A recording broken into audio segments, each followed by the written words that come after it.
Bienvenue à la finale suisse de ma thèse en 180 secondes, ma thèse en 180 secondes. Je suis Anne-Laure Ganac, journaliste, bilingue, comme vous pouvez le constater. Merci beaucoup d'être si nombreuses et si nombreux ici dans le public et puis également à nous suivre puisque cette cérémonie est filmée et retransmise en direct. Ce qui d'ailleurs me permet de vous dire que vous qui êtes dans la salle, pensez à rallumer vos téléphones à l'issue de la cérémonie. Pour ouvrir justement cette cérémonie, j'ai le plaisir d'inviter sur scène le délégué du provost aux relations estudiantines de l'EPFL, le professeur Andreas Osterwalder.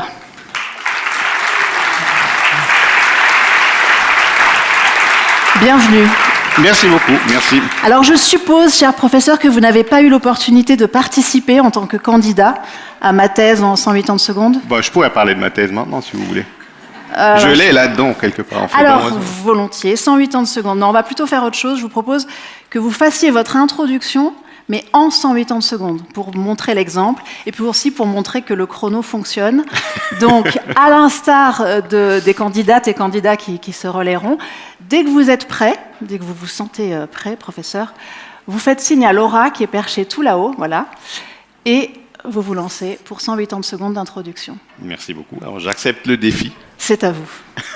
OK. Alors, je fais le signal, et puis qu'est-ce qui va se passer si je fais le signal? Ça lance tout de suite? Le chrono part. Voilà, OK.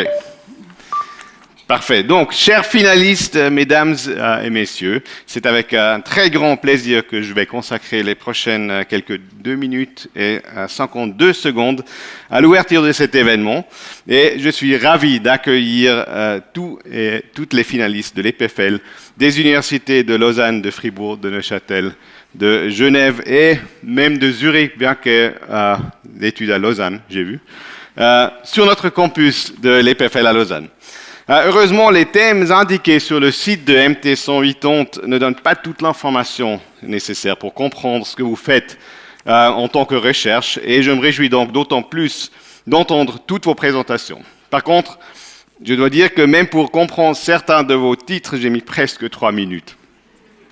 Je me suis accordé que les 180 secondes pour mon introduction, alors que ça aurait été une parfaite occasion de faire un long discours pour vous rappeler l'importance de savoir expliquer votre travail à des non-spécialistes, juste au cas où vous ne le saviez pas. Je ne sais pas en fait où les finalistes sont assis et assises.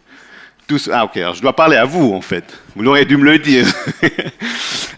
Et de faire de manière succincte et claire. Ça aussi, je dois évidemment clarifier ici. Ou j'aurais pu essayer de vous expliquer ce que moi j'ai fait pendant mon doctorat, dont, entre parenthèses, le titre est Millimeterwellenspektroskopie, hohe Rydberg-Zustände von Atomen und Molekülen. Alors c'était de la recherche en chimie physique fondamentale. Ou je pourrais aussi parler de ce que je fais actuellement dans mon labo, ce qui est toujours de la chimie physique fondamentale.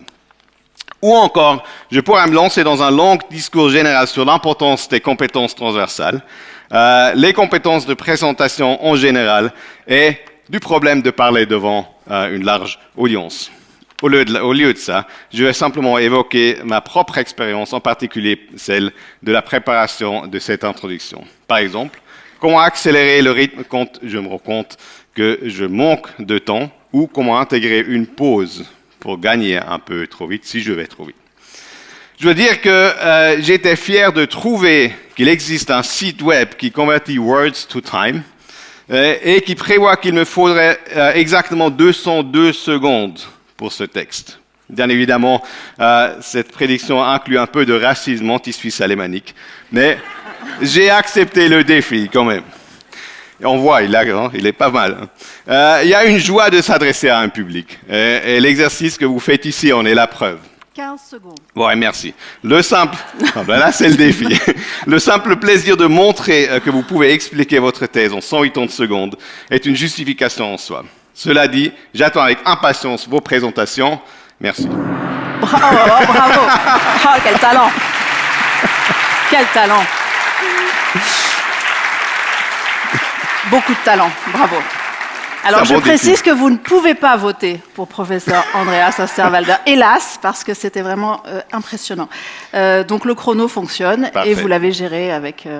voilà. Chères candidates et candidats, Je me nous réjouis. avons un bon Merci exemple. beaucoup. Merci beaucoup. Ce concours, il faut le coordonner au niveau national et pour cela, eh bien, j'invite à présent sur scène celui qui fait cela très très bien depuis des années, Denis Billotte. Merci Anne-Laure, Bienvenue, Denis. merci à toutes et tous, merci professeur Osterwalder pour cette magnifique présentation. Bienvenue à toutes et tous. Je suis très impressionné, puis je suis très ému aussi parce que c'est un anniversaire, c'est le 10e anniversaire de ma thèse en 180 secondes en Suisse. Et puis, par les petits mystères d'une arithmétique modifiée par le Covid, c'est aussi la 10e édition. Donc, on est très, très heureux de ça. J'ai envie de dire, qui l'eût cru ? Quand on a lancé cette idée un petit peu folle, il y a un petit peu plus de 10 ans, on était évidemment un certain nombre à y croire, mais il y avait aussi beaucoup de gens qui n'y croyaient pas, voire qui n'en voulaient pas. Et alors je voudrais rendre un tout petit hommage ici aux pionnières et pionniers, et en particulier à une personne que j'aime beaucoup qui est dans la salle et qui a lancé la toute première édition de ce concours en Suisse. C'était à l'automne 2015. Farnaz Moser, merci infiniment et bravo Farnaz pour cette vista.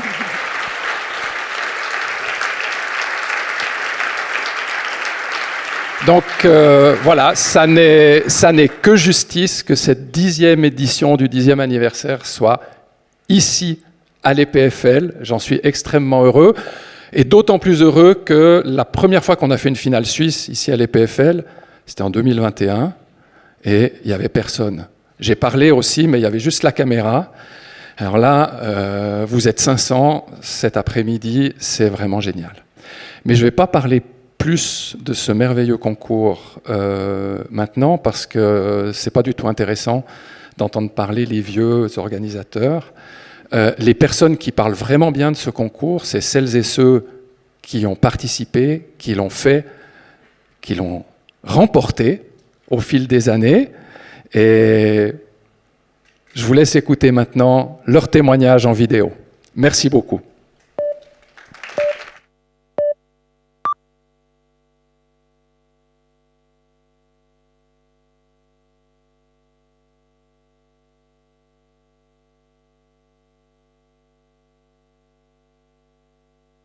Joyeux anniversaire, ma thèse en 180 secondes. Alors, joyeux anniversaire à MT 180 Suisse et merci à toutes les organisatrices et tous les organisateurs qui mettent en place cette compétition. 10 ans déjà, c'est fou ce que ça passe vite. Pour moi, ma thèse en 180 secondes, c'est vraiment un super souvenir. Surtout les interactions avec les autres doctorantes et les autres doctorants. Ce moment de partage aussi avec le public, c'était toujours fantastique.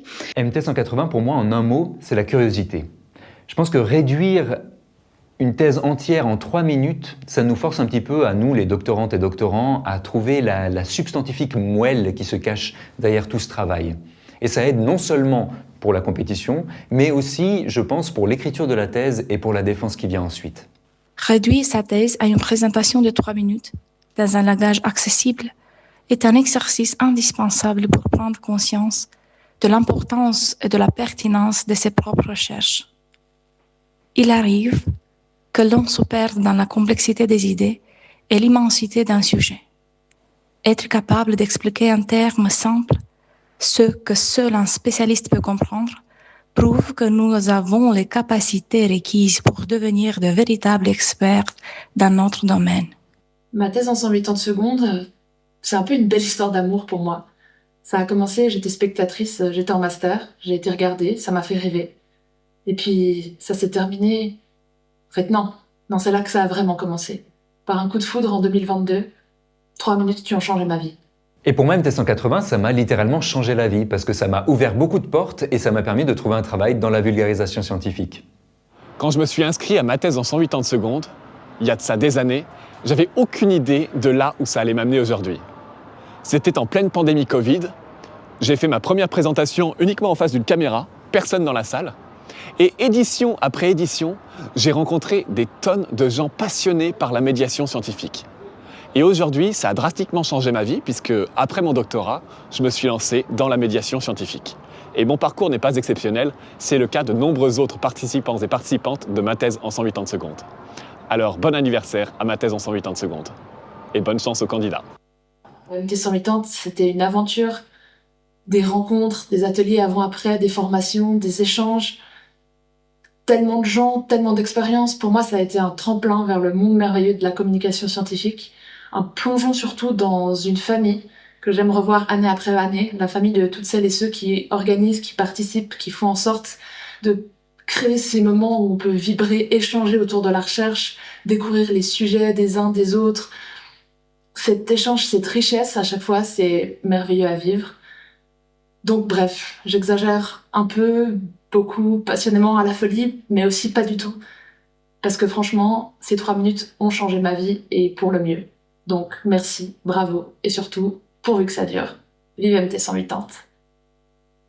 Santé.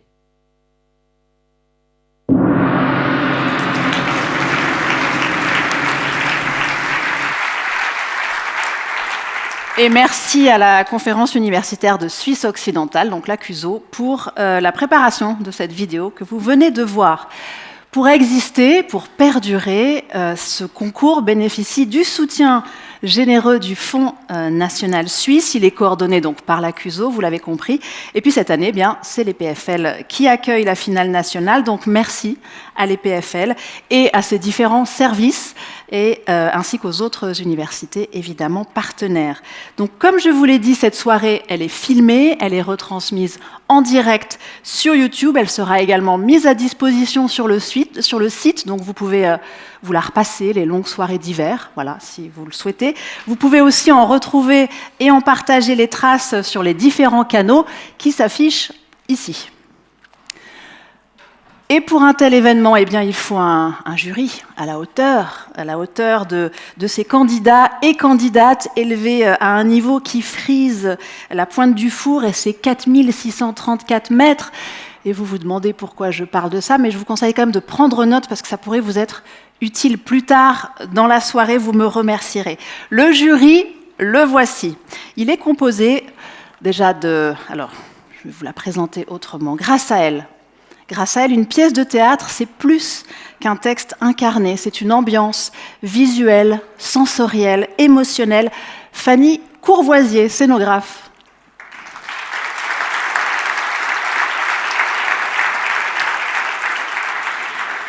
Rendre le monde toujours plus accessible à la langue des signes, c'est le cœur de son travail, ce qu'il a expliqué avec des mots et très bien, au point que cela lui a valu le premier prix de ma thèse en 180 secondes en 2025, Bastien David, chercheur à l'Université de Genève.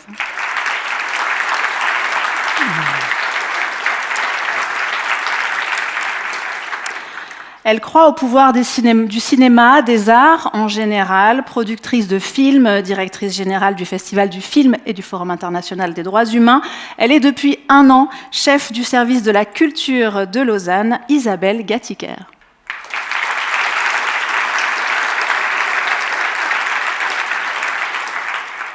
Son obsession, c'est de comprendre ce qui se passe dans la tête et dans la vie des autres, mais aussi ce qui les distingue et surtout ce qui les rapproche au-delà des différences générationnelles, quitte à en parler pendant des heures autour d'un café qui ne refroidit jamais. La Discute, c'est le nom de ce nouveau rendez-vous télé du journaliste et producteur Luigi Mara.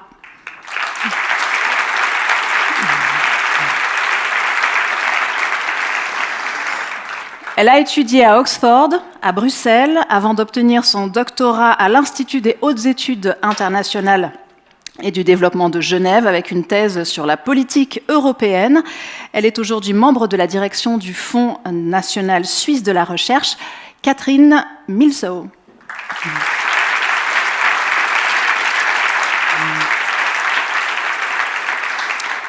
Puis passer de la politique au journalisme, c'est possible, elle en est la preuve. Ancienne conseillère aux États vaudoises, journaliste politique, elle est aujourd'hui présidente du Club suisse de la presse, Géraldine Savary.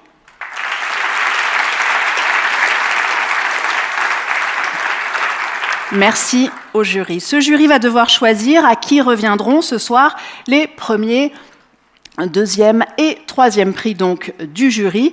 Les lauréats et lauréates du prix du jury et du prix du public auront la possibilité de participer à Science en scène. Science en scène, c'est une semaine d'ateliers de médiation scientifique qui auront lieu à Lausanne du 6 au 10 juillet, aux côtés d'ailleurs des lauréats et lauréates belges et françaises.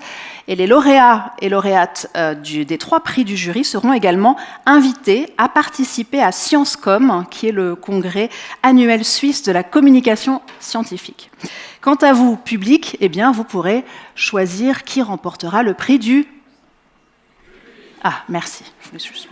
Comme quoi la vie est bien faite. Voilà, le prix du public, c'est vous qui le remettez.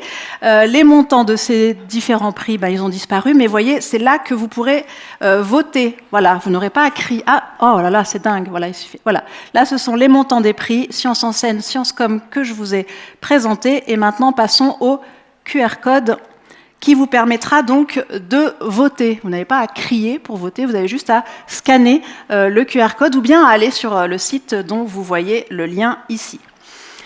Le règlement, il est très simple. Chaque candidat, candidate a 180 secondes pour présenter une thèse avec une seule slide aussi, il faut le dire, pour présenter une thèse qui lui a pris entre 3 et 5 ans de vie. Voilà, donc c'est un concept cruel, mais réjouissant. Pourtant, elle continue de venir. Sans pitié, donc le jury va pouvoir juger suivant 3 critères. Les critères sont les suivants. Il y a l'engagement et le talent, avant toute chose. Donc laissez-nous ressentir la passion qui coule dans vos veines quand vous nous parlez de poissons zèbres, de politique foncière et tant d'autres choses dont nous n'entendrons peut-être jamais plus parler, mais grâce à vous, nous savons que ça existe.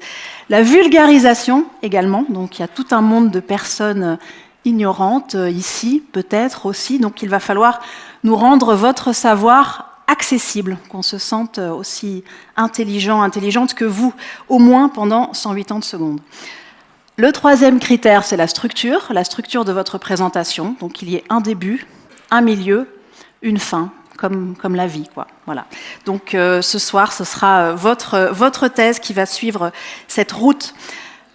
14 candidats et candidates, donc, qui participent et qui viennent de toutes les contrées. Nous en avons 3 qui viennent de l'EPFL, je vous laisse les voir ici. 3 qui viennent de l'UNIL, 3 de l'Université de Genève.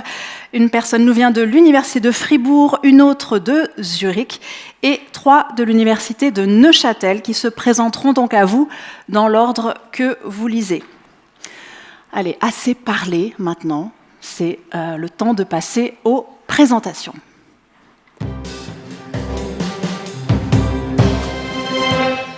Un peu plus fort la prochaine fois, mais c'est bien quand même.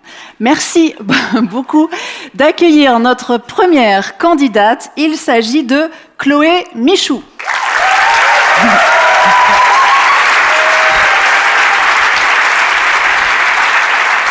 Bienvenue Chloé. Merci. Chloé qui nous vient donc de l'UNIL, de la Faculté des sciences sociales et politiques, grande lectrice de science-fiction aussi et de fantasy. Est-ce que vous auriez un livre à nous recommander là ?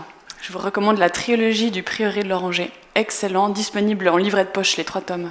Très bon pour l'été. On a toutes les références. Merci, tout le monde a noté. Voilà. Analyser les pratiques de santé des mères envers leurs enfants, une perspective critique en psychologie de la santé. C'est le titre de votre thèse. Donc quand vous êtes prête, Chloé, prenez le temps. Mais quand vous sentez que vous êtes prête, vous faites signe à Laura qui est tout là-haut et vous en profitez. Yes. Merci. Tac, tac, tac.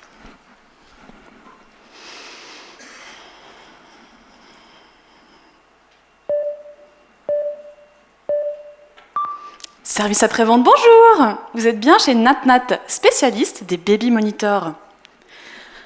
Bonjour, écoutez, là je suis devant ma télé et je regarde ma fille dormir, mais je me demande si elle respire. On est d'accord que grâce à la fonction HD, si c'était pas le cas, je verrais, vous en êtes bien sûre.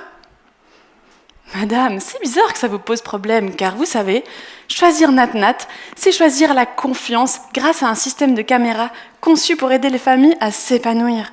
Mais si vraiment vous n'arrivez pas à vous relaxer, en ce moment, on a une offre spéciale. 2 caméras, une ceinture de sécurité pour 699,90. Nuit garantie, sans stress. Si un service après-vente des bébés moniteurs existait vraiment, il ressemblerait peut-être à ce que vous venez de voir. Dans ma thèse en psychologie de la santé, je m'intéresse aux pratiques de santé des mères envers leurs enfants. Et cette recherche sur les baby monitors, elle est importante, car elle nous montre comment on utilise ces technologies et comment, en retour, certaines fonctionnalités peuvent aussi changer nos comportements.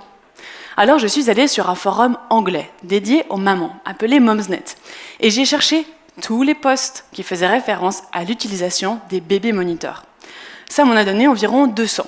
Ces posts, je les ai classés en 3 catégories: technique, publicité et utilisation. En m'appuyant sur une méthode discursive, c'est-à-dire la façon dont on parle ou le choix de nos mots, j'ai analysé les 43 posts qui faisaient référence à l'utilisation des bébés moniteurs. Les résultats, ils nous montrent, d'un côté, que la surveillance est qualifiée de bonne pratique maternelle, et de l'autre, que la technologie permettrait de gérer certains risques. Donc, les mamans qui utilisent ces outils, elles en parlent comme d'une chose positive qui leur permettrait d'être une bonne mère. Et cerise sur le gâteau, ça pourrait aussi, selon elles, gérer certains risques liés au sommeil, tels que la mort subite du nourrisson. De plus, avec mes collègues, on a aussi remarqué 3 catégories de postes très distinctes. Tout d'abord, il y a ceux où les mamans se demandent quel moniteur acheter, et elles demandent alors conseil aux autres utilisatrices. Dans une deuxième catégorie, les mamans, elles se demandent comment bien les utiliser. Et là, c'est comme le SAV qu'on a vu au début. Comment est-ce que je pourrais bien utiliser ce moniteur ? Dans une troisième, les problèmes techniques, ils se multiplient, ça trouble le sommeil, et là, elles se demandent si ce serait acceptable d'arrêter l'utilisation du moniteur. Alors cette recherche, elle nous montre que les bébés moniteurs, ils permettent en effet de surveiller les enfants en permanence, mais ils augmentent aussi pour les mères la charge mentale, la pression d'être une bonne mère et les heures de travail. On peut donc se le demander, est-ce que les fonctionnalités de ces appareils doivent évoluer pour permettre toujours plus de surveillance ou, comme le montre d'une certaine façon mon travail, ralentir pour permettre aux mamans de mieux se relaxer et de profiter de certains moments de détente devant la télé? Allô Natnat, la prochaine étape, c'est moins de fonctionnalités pour plus de sérénité.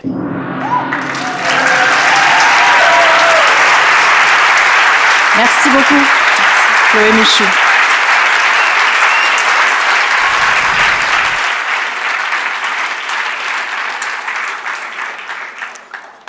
Nous allons pouvoir accueillir la deuxième candidate, Julie Bévan.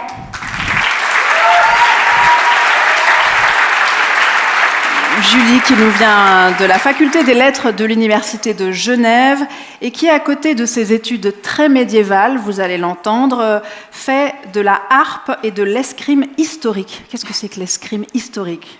Eh bien, c'est des arts martiaux historiques européens, très précisément, c'est-à-dire qu'on étudie les sources des traités de combat entre le Moyen-Âge et la moitié du XXe siècle environ. On choisit l'arme et la période qui nous plaît et on essaie de comprendre les techniques à partir de ces traités. Voilà, donc Julie nous vient tout droit du Moyen-Âge. Elle va donc nous présenter cette thèse, Faire la cour, modèle littéraire et usage de la sociabilité dans les demandes d'amour. Ça se déroule entre le XIVe et le XVIe siècle. Faites-nous rêver, Julie, c'est à vous. Dès que vous êtes prête, vous faites signe à Laura. Merci.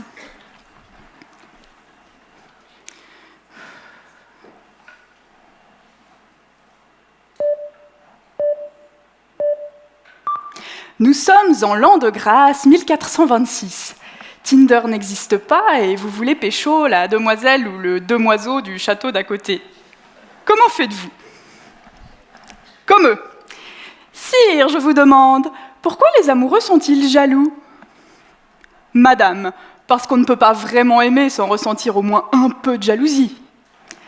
Ce dialogue est une demande d'amour, soit une question à propos de l'amour courtois qu'on appelle au Moyen-Âge la fine amour, l'amour raffiné.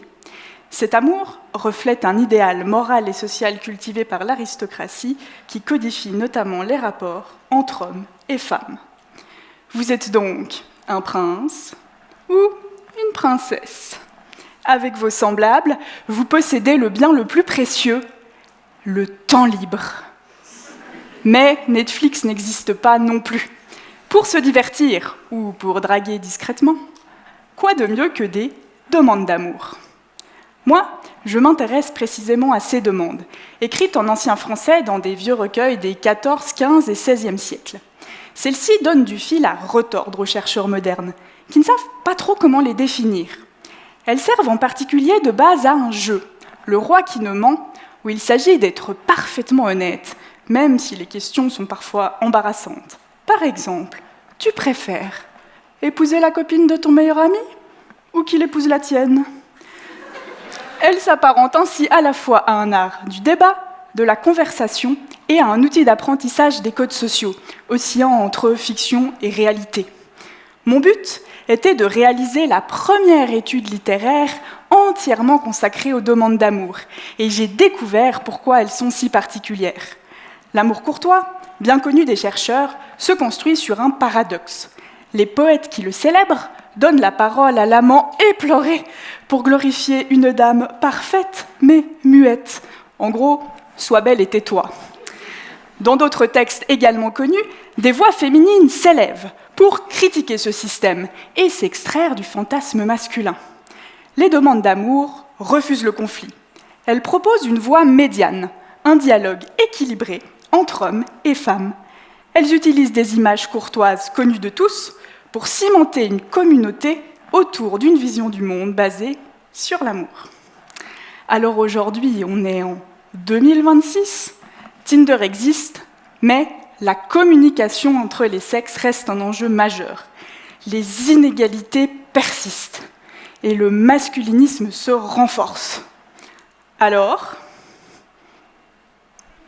je vous demande, le Moyen-Âge, si souvent perçu comme une époque arriérée, ne pourrait-il pas nous servir d'exemple ?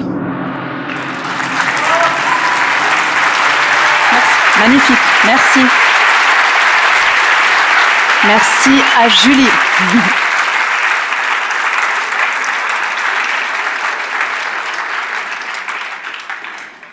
Troisième candidat, à présent, il s'agit de Benjamin Gardet.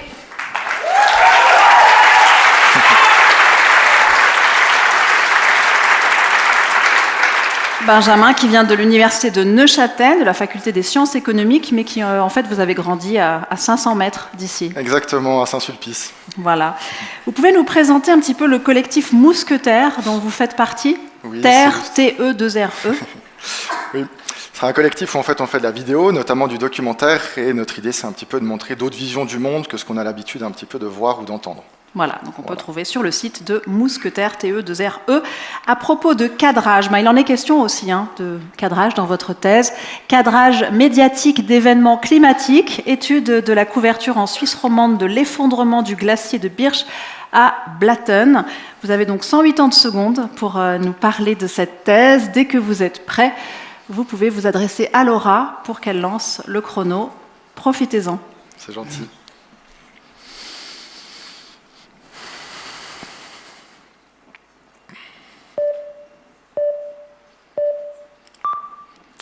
Le 28 mai 2025, j'ai fêté mes 31 ans. On dit qu'un anniversaire marque le passage du temps. Mais pendant que je vieillissais d'1 an, un glacier lu nous rappelait que le climat évolue bien plus vite que prévu. Ce 28 mai 2025, je n'étais pas là-haut quand le glacier du Birch s'est effondré et que la majeure partie du village de Blatten a été ensevelie. Et vous non plus, je pense, vous n'étiez pas là-haut. Alors maintenant, regardez cette cabane et imaginez-vous à l'intérieur. Moi, je m'imagine avec ma famille. Chacune a une fenêtre différente. À la première fenêtre, il y a ma maman. Elle voit les maisons détruites, les secours, les familles qui ont tout perdu, leurs visages, leurs larmes. Pour elle, c'est un drame humain avant tout. À la deuxième fenêtre, il y a mon papa. Il pense à ce village qui a quasi disparu et à tous les millions nécessaires pour tout reconstruire. Pour lui, c'est une catastrophe économique. À la troisième fenêtre, il y a mon frère. Il me parle de l'instabilité de cette partie de la montagne, comment un morceau a pu se décrocher, comment on l'a anticipé et surtout comment on a réussi à évacuer ce village à temps. Il me donne une explication scientifique d'un événement isolé.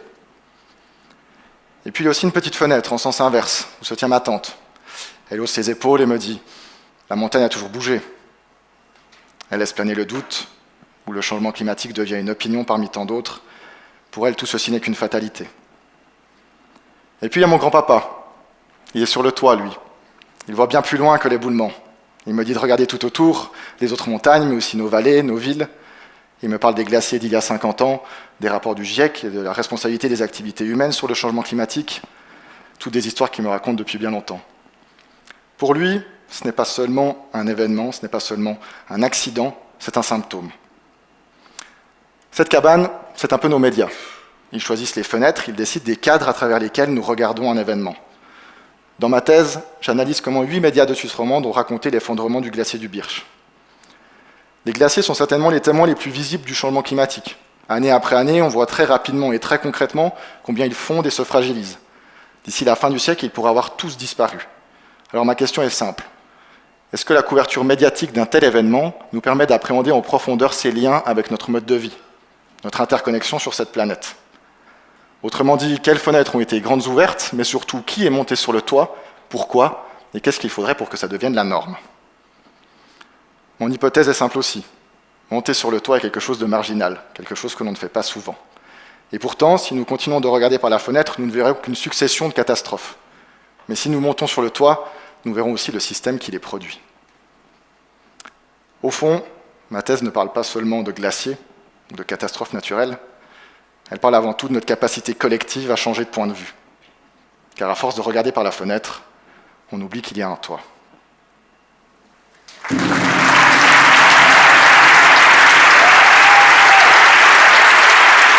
Merci beaucoup, Benjamin Gardet.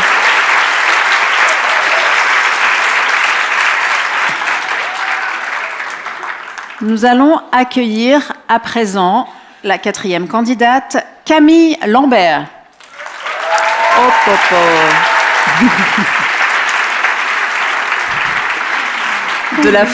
Bonjour Camille, de la Faculté des sciences de la vie de l'EPFL, qui est venue avec quelques amis.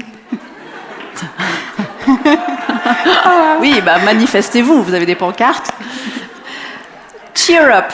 Cheer Up, c'est justement le nom d'une association française dans laquelle vous vous êtes longtemps impliquée, engagée. Camille Lambert, vous nous la présentez ? Oui. Alors, c'était pendant mes années de master. Donc, Cheer Up, c'est une association étudiante qui rend visite aux jeunes à l'hôpital qui sont atteints de cancer, et puis qui organise aussi des collectes de fonds pour réaliser les projets de ces jeunes. Voilà, merci. Merci Camille. Profilage phénotypique de cellules tumorales circulantes par co-acquisition d'images à haute résolution et de données de séquençage unicellulaire. Voici le titre de votre thèse que vous allez nous présenter en 180 secondes. Il vous suffit de faire signe à Laura quand vous êtes prête et de profiter de ces 180 secondes.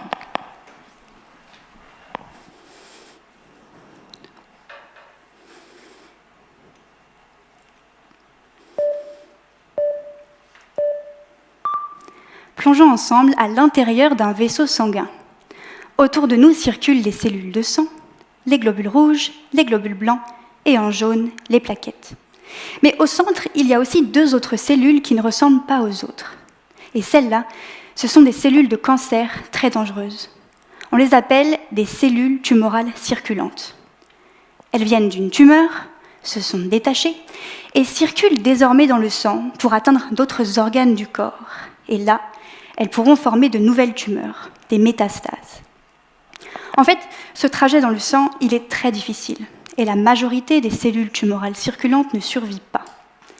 Mais une seule peut suffire à propager le cancer, et la maladie devient alors très difficile à combattre. Alors, qu'en est-il des 2 cellules que nous voyons là ? Est-ce que l'une d'entre elles va survivre dans le sang ? Est-ce que leur taille ou leur forme, plus ronde, plus allongée, peuvent nous indiquer si elles vont propager le cancer vers les poumons, le cerveau ou ailleurs ? Imaginez si on pouvait prédire leurs capacités simplement en les regardant. Ça serait un outil extrêmement puissant pour nous aider à combattre la maladie. Malheureusement, on ne sait pas encore vraiment comment lier l'apparence d'une cellule à ses capacités. Pourquoi ?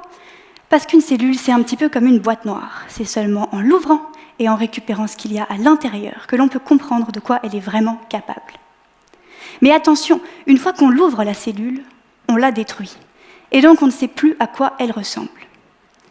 Et pour contourner ce problème, dans le laboratoire où je fais ma thèse, nous avons fabriqué une nouvelle machine qui fait les choses dans le bon ordre. D'abord, prendre en photo la cellule vivante, puis l'ouvrir pour récupérer et lire ce qu'elle a dans le ventre. On a donc analysé des cellules tumorales circulantes avec notre machine. Puis j'ai récupéré les deux informations et je les ai mises en lien pour comprendre quelles caractéristiques physiques de la cellule nous renseignent sur quel comportement cellulaire agressif. Par exemple, j'ai déjà trouvé que la taille de la cellule ou que la texture à sa surface nous donnent des indications cruciales sur leur capacité à s'adapter à leur environnement. Mais ce n'est qu'une première étape. L'objectif final, c'est de pouvoir dire, face à ces deux cellules, celle-ci, elle ne va pas aller bien loin, mais celle-là, il faut l'arrêter tout de suite. Et si on y arrive, eh bien peut-être qu'un jour, avec une simple prise de sang et une photo des cellules d'un patient, nous pourrons anticiper la progression de la maladie et intervenir avant qu'il ne soit trop tard. Merci à tous. Merci beaucoup, Camille Lambert.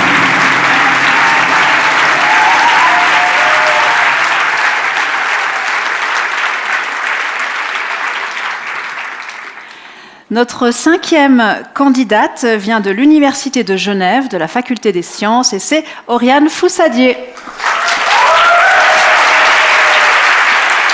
Bienvenue, Oriane. Alors vous faites de la nage en eau glacée, mais pas seulement, vous la faites en mode compétition, ce qui est très intriguant. Est-ce que c'est quoi? C'est à celui qui restera le plus longtemps sans pleurer ou comment ça se passe? Ça pourrait. Pas tout à fait. On choisit une distance qu'on doit faire comme une compétition de natation classique, sauf que l'eau est entre 0 et 5 degrés.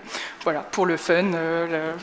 Voilà. Profiter en hiver aussi, après tout. Oui, surtout en hiver. Voilà, c'est dommage d'avoir chaud à la tête en plus. Exactement. Eh bien, bravo pour cela. Pour l'instant, nous allons parler d'un tout autre sujet, si vous le voulez bien. Formation osseuse et organisation tissulaire dans la régénération de l'écaille du poisson zèbre. Dès que vous êtes prête, Oriane, vous faites signe tout en haut et vous savourez ces 180 secondes. Merci.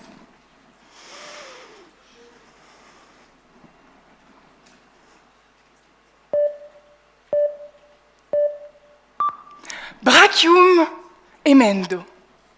Ceci vous rappelle-t-il quelque chose? Rassurez-vous, pour les moldus ou les non-adeptes d'Harry Potter, ceci est une formule magique censée réparer le bras cassé d'Harry. Malheureusement pour nous, scientifiques, pas de formule magique, mais bien des années de recherches acharnées pour percer les mystères de la régénération des os. Mais avant de prétendre à régénérer, reformer, reconstruire des os humains, autant commencer par étudier un animal qui possède naturellement cette faculté, j'ai nommé le poisson zèbre. En effet, ce petit poisson d'eau douce est un candidat idéal pour étudier la régénération osseuse, notamment quand celui-ci perd l'une de ses écailles.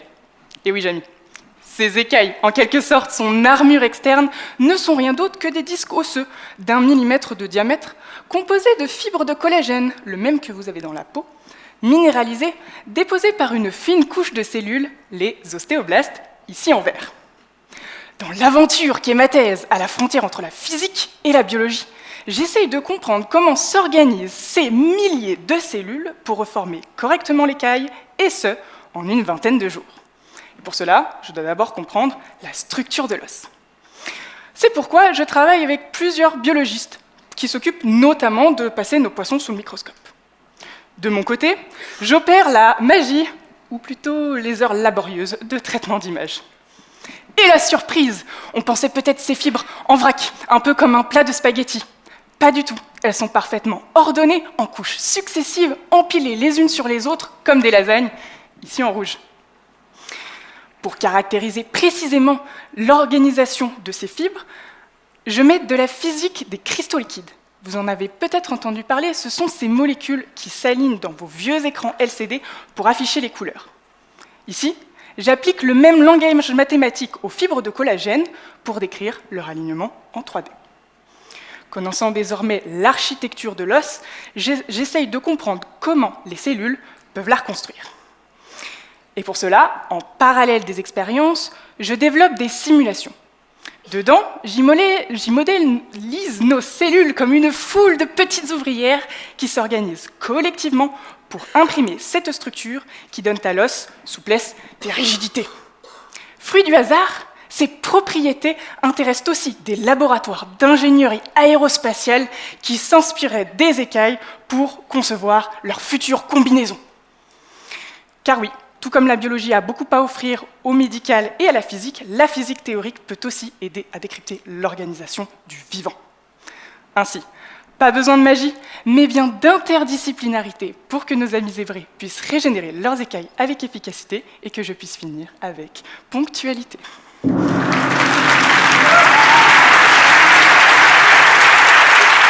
Merci Oriane. Merci.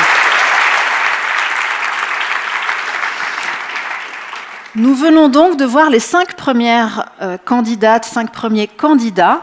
Les voici, Chloé Michou, qui s'intéresse aux pratiques de santé des mères pour leurs enfants et à leur évolution du fait des technologies.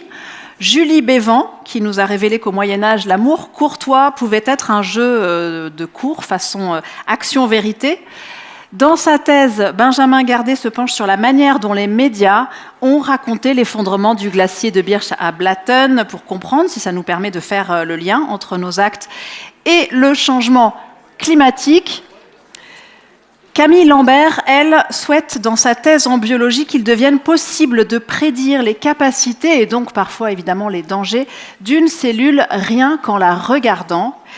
Et dans sa thèse, qui est à la frontière entre physique et biologie, Oriane Foussadier essaie de comprendre comment s'organisent les milliers de cellules pour reformer l'écaille du poisson zèbre en une vingtaine de jours. Le jury est en train de s'arracher les cheveux et ça ne fait que commencer. Vous n'en aurez plus après. Nous allons passer aux 5 candidates et candidats suivants. Accueillons tout de suite la 6e candidate. Il s'agit de Laure van der Weide de l'Université de Fribourg. Bienvenue.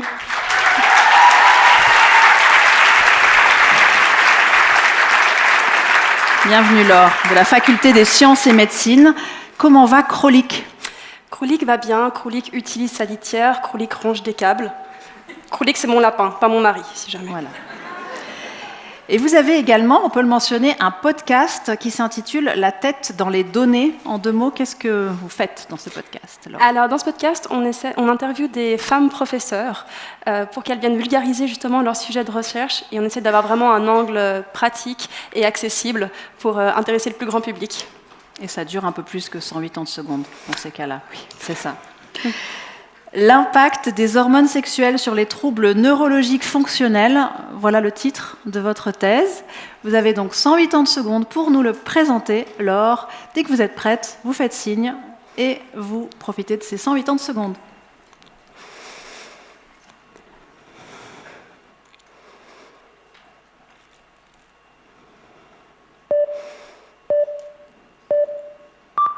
Ce soir, vous êtes Julie. Vous êtes une femme de 32 ans. Oui, même vous, monsieur. Un jour, alors que vous levez pour aller travailler, vos jambes refusent de bouger. Elles sont paralysées, comme si quelqu'un avait appuyé sur pause. À ce moment, votre enfant pleure. Le travail vous appelle, le facteur sonne à la porte, et votre bras se met à trembler. Qu'est-ce qui se passe ? Vous êtes transporté en ambulance, et là, tout s'accélère. Prise de sang, scanner, IRM, rien. Tout est normal. Vous êtes en pleine santé, mais vos jambes, elles, ne bougent toujours pas. Si vous étiez né au XIXe siècle, vous auriez peut-être été appelée une hystérique. Ces femmes dont les membres tremblaient et qui parfois partaient dans de terribles crises de convulsions. À l'époque, le coupable de tous ces maux était l'utérus. Celui-ci a eu tendance à se promener à travers le corps et provoquer toutes sortes de symptômes physiques. Bon, je vous rassure, on a fait beaucoup de progrès en médecine, on n'imagine plus des utérus à petites jambes. Heureusement, Julie, vous vivez au XXIe siècle et on vous pose le diagnostic de troubles neurologiques fonctionnels. Et on sait que le coupable n'est pas l'utérus, mais votre cerveau. Mais alors, quel est le virus ou la lésion responsable ? Il n'y en a pas. Le cerveau est intact, mais il ne fonctionne plus correctement. Et on ne sait pas exactement pourquoi. Cette absence d'origine claire a entraîné le préjugé que les patients simulent ou exagèrent. De plus, cette maladie touche 3 fois plus les femmes que les hommes.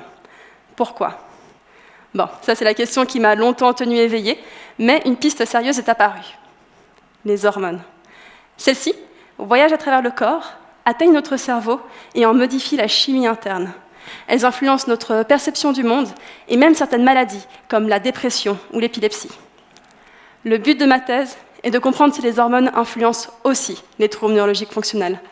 Pour ça, j'ai interrogé Julie, Marine, Léa et encore une centaine d'autres patientes.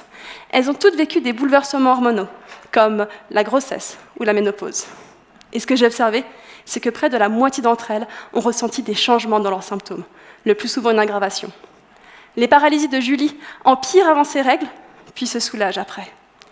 Mieux comprendre ces changements nous permettra de mieux expliquer pourquoi, parfois, son corps se met sur pause. La maladie de Julie est courante. Il est probable que tous et toutes dans la salle, vous ayez déjà rencontré une Julie. Il est probable qu'une Julie soit ici avec nous ce soir. Pourtant, on en sait encore trop peu. Les traitements restent imparfaits. Avec ma thèse, j'espère lever un peu de mystère pour que demain, lorsque Julie se lèvera, elle puisse marcher.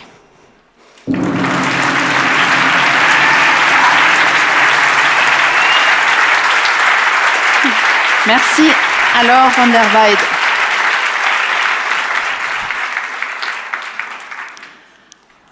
Septième candidat, voici Saïd Mahna.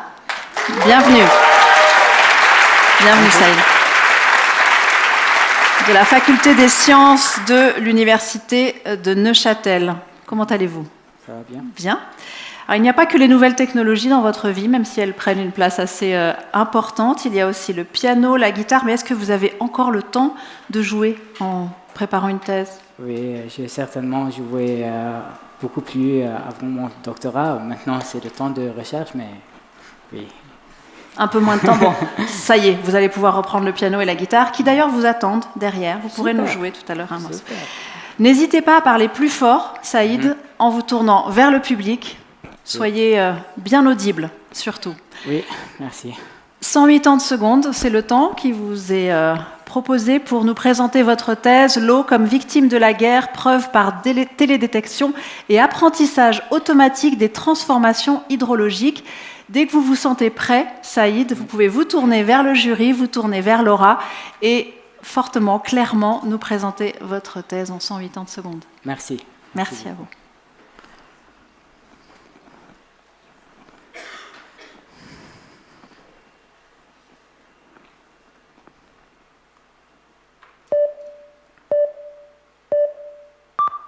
Les conflits armés causent d'immenses pertes humaines. Ça, tout le monde le sait. Mais saviez-vous qu'une guerre, en plus de faire couler du sang, peut aussi faire couler une rivière plus fortement? J'ai grandi au Liban, un pays où les conflits ne sont jamais bien loin. Enfant, j'ai vu des villes en ruine et des familles déplacées. Mais il y a une victime de la guerre dont on ne parle presque jamais. Une victime silencieuse, souterraine, invisible. L'eau. Dans les zones de conflit, le mouvement de l'eau est bouleversé. Des barrages détruits et des pompes à l'arrêt. Mais comment étudier ça au beau milieu d'une guerre? Aller sur le terrain, disons que ce n'est pas l'idéal. Alors, j'ai trouvé une autre solution. Observer, mais depuis l'espace. J'utilise des satellites capables de surveiller la végétation, le débit de rivière et jusqu'au moindre mouvement de sol. C'est un peu comme poser un stéthoscope géant sur la Terre pour écouter comment elle réagit à la guerre. Je ne fais pas qu'observer. Je combine ces données avec des méthodes d'intelligence artificielle pour analyser et quantifier ces transformations.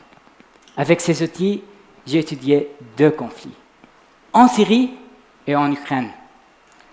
En Syrie, après le début de la guerre en 2011, des millions d'hectares de terres agricoles ont été abandonnés. Moins de culture, moins d'irrigation, donc moins de pompage. Mais les satellites ont révélé quelque chose que personne n'attendait. Le niveau des nappes souterraines a commencé à remonter. Des sources se sont réactivées. Et le débit de certaines rivières a augmenté. Et le sol lui-même s'est mis à monter en hiver, puis à redescendre en été, comme si le paysage s'était remis à respirer. En Ukraine, en 2023, le barrage de Kakhovka a été détruit. 2 ans plus tard, l'équivalent de lac Léman s'était écoulé vers la mer. Une catastrophe. Mais les satellites ont révélé autre chose. À la place de ce réservoir, des zones humides ont réapparu. Des milieux naturels effacés depuis des décennies, comme si le paysage retrouvait sa mémoire. Oui, la guerre détruit et l'eau n'est jamais épargnée. Mais parfois, dans les marges du chaos, la nature rouvre des chemins. Et aujourd'hui, depuis l'espace, nous pouvons enfin les voir, parce que même au cœur de la guerre, l'eau porte encore une promesse d'avenir. Merci. Merci beaucoup. À Saïd, Mana.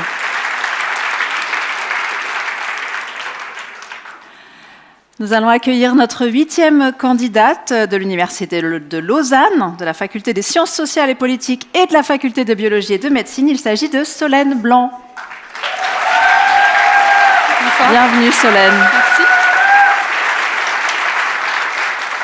Alors vous faites des courses d'orientation à cheval. Ouais. Déjà à pied, c'est pas simple. Alors à cheval, comment ça se passe? Racontez-nous. On essaye de gérer un cheval. Oui. On a une carte, une boussole, et il faut retrouver le chemin sur la carte au mètre près. Ne pas se perdre et ne pas perdre le cheval. Très bien. Vous n'allez pas vous perdre, là on le sait, pour nous présenter votre thèse qui donc va devoir être présentée en 180 secondes. Dès que vous êtes prête, eh bien, vous pouvez faire signe à Laura tout en haut. On compte sur vous. Merci. Merci.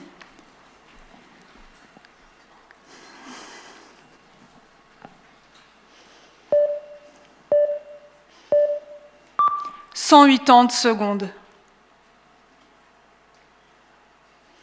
180 secondes, c'est le temps exact qu'il faudra à la solution de pentobarbital que Sylvie vient de boire pour l'endormir.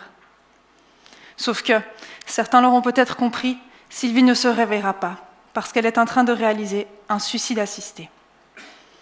Mais quels événements ont mené Sylvie à prendre cette décision ? Pourquoi a-t-elle demandé de l'aide pour planifier son décès 150 jours plus tard ? Probablement parce que le suicide assisté, c'est la seule solution qu'elle a trouvée pour se soulager d'une souffrance intolérable. On peut dire que ça arrive rarement, mais moi, je suis sociologue, et quand j'ai appris que chaque mois, comme Sylvie, en Suisse, il y a environ 130 personnes qui remplissent ce critère et qui boivent la solution, je ne peux pas m'empêcher de me demander, est-ce que ça signifie que si vous, ou moi, on souffre aussi de manière intolérable, on va également demander un suicide assisté ?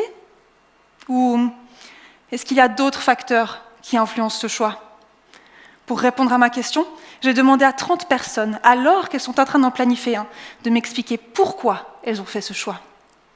De leurs réponses, j'ai extrait toutes les raisons citées et je les ai réorganisées dans le temps. Et j'ai découvert que les premières raisons apparaissent lorsqu'elles sont jeunes et qu'elles ont passé 90, 89, 88, 8 ans, beaucoup, trop de jours au chevet d'un proche malade à essayer de soulager ses souffrances. Marquée de cette expérience, elle veut éviter à tout prix de revivre la même chose. Alors, elle cherche un moyen de s'en assurer.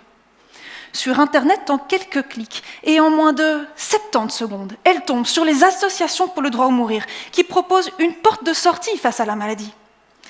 Elles deviennent membres et un jour, elles ont 60 ans et le diagnostic d'une maladie chronique. Et avec ça, elles enchaînent 55, 54, 53 traitements. Mais bon, de toute façon, elles ne les comptent même plus. Ces traitements, ils les rendent malades. Elles ne peuvent plus manger, plus dormir, plus faire d'activité. Bref, elles ont l'impression de ne vivre plus qu'à 40%. Mais il y a une chose qu'elles ne veulent pas perdre, leur tête. Et pour ça, il faut agir vite. Alors elles prennent l'ultime décision, avant qu'il ne soit trop tard. Dans ma thèse, je montre que le choix pour un suicide assisté n'est pas que causé par la souffrance. En fait, il se construit sur des valeurs, des expériences passées et une évaluation des risques face à la maladie. Et ça, C'est important, parce que ça illustre que pour Sylvie, le décompte, il a commencé bien avant de boire la potion. Il a commencé le jour où elle a décidé que c'est elle, qui choisirait quand sonne la dernière.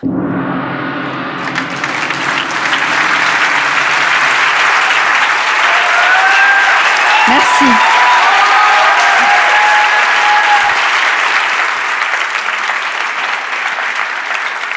Merci à Solène Blanc qui est venue avec son fan club.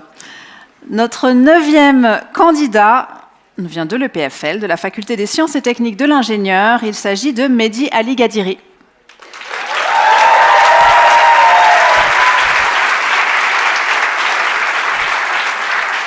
Mehdi, il arrive toujours très très détendu sur le tapis rouge. C'est vraiment, on dirait qu'il vient d'arriver, de franchir la porte.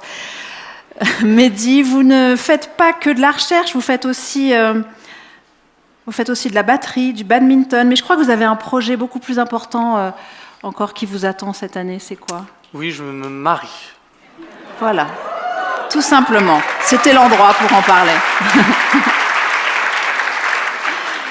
Mehdi Ali Gadiri, vous allez nous présenter votre thèse qui s'intitule « Microcathéter intégrant des capteurs MEMS pour l'analyse de la pression et du débit lors des interventions endovasculaires ».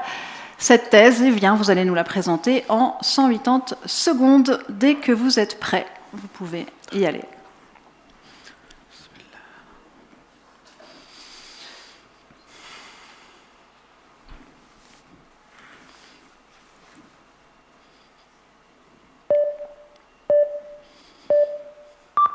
Je veux vous parler d'une machine d'exception. Elle bat sans s'arrêter, 100 000 fois par jour, et fait circuler plus de 7000 litres dans 100 000 km de tuyaux. Cette machine, c'est notre cœur. Mais comme toute installation, elle peut s'encrasser.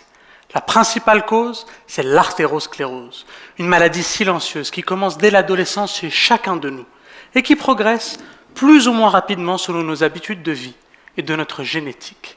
Elle correspond à la formation de plaques dans les artères, un peu comme du calcaire qui s'accumule dans des tuyaux. Et selon où ces plaques apparaissent, les conséquences peuvent être graves, parfois fatales. Au niveau du cœur, c'est la crise cardiaque. Au niveau du cerveau, l'accident vasculaire cérébral. À elles seules, les maladies cardiovasculaires représentent plus d'un tiers des décès dans le monde.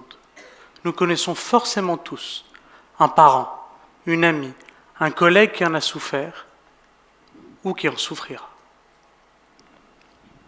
Pour évaluer l'état des tuyaux du cœur et savoir lesquels traiter, les cardiologues utilisent des cathéters, des longs fils qui font glisser jusqu'au cœur pour injecter un produit et les visualiser sur un écran. C'est ce qu'on appelle une angiographie. Mais ils ne peuvent qu'évaluer les grosses canalisations, à peine 5% de la circulation totale. Les 95% restants, ce réseau plus fin qu'on appelle la microcirculation, reste hors de portée en pratique courante. Mais comment comprendre ce qui se passe à l'intérieur d'artères plus fines qu'1 millimètre? Ou plus concrètement, quand voir ne suffit plus, peut-on quand même quantifier? Nous avons tous déjà joué avec un tuyau d'arrosage. Vous pincez l'extrémité, la pression augmente et le débit change. Et bien dans nos artères, c'est pareil. Tout est une histoire de pression et de débit. Le problème, c'est qu'aujourd'hui, nous ne disposons pas encore d'un outil capable de mesurer ces variations directement dans les artères. Et c'est là que j'essaie de faire quelque chose. Je suis médecin, mais aussi ingénieur. En gros, un plombier un peu cher. Je travaille à l'interface de la microtechnique et de la médecine. Mon objectif, concevoir un nouvel outil, un nouveau cathéter, un fil aussi fin qu'un cheveu, équipé de capteurs miniaturisés à l'extrême, capables de mesurer la pression et le débit dans les plus petits vaisseaux du corps humain.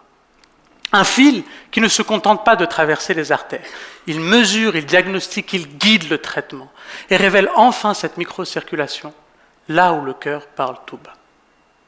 Et si demain ce cathéter permet un jour d'agir avant qu'il ne soit trop tard, s'il permet à cette machine remarquable de continuer de battre, alors nous pourrons dire qu'en médecine, comme dans la vie, parfois, tout ne tient qu'à un fil.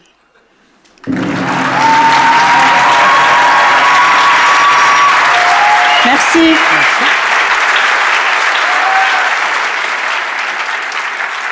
C'était Mehdi Ali-Gadiri.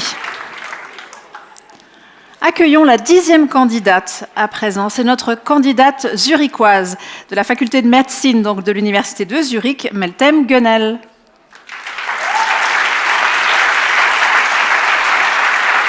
Bonjour. Bienvenue Meltem.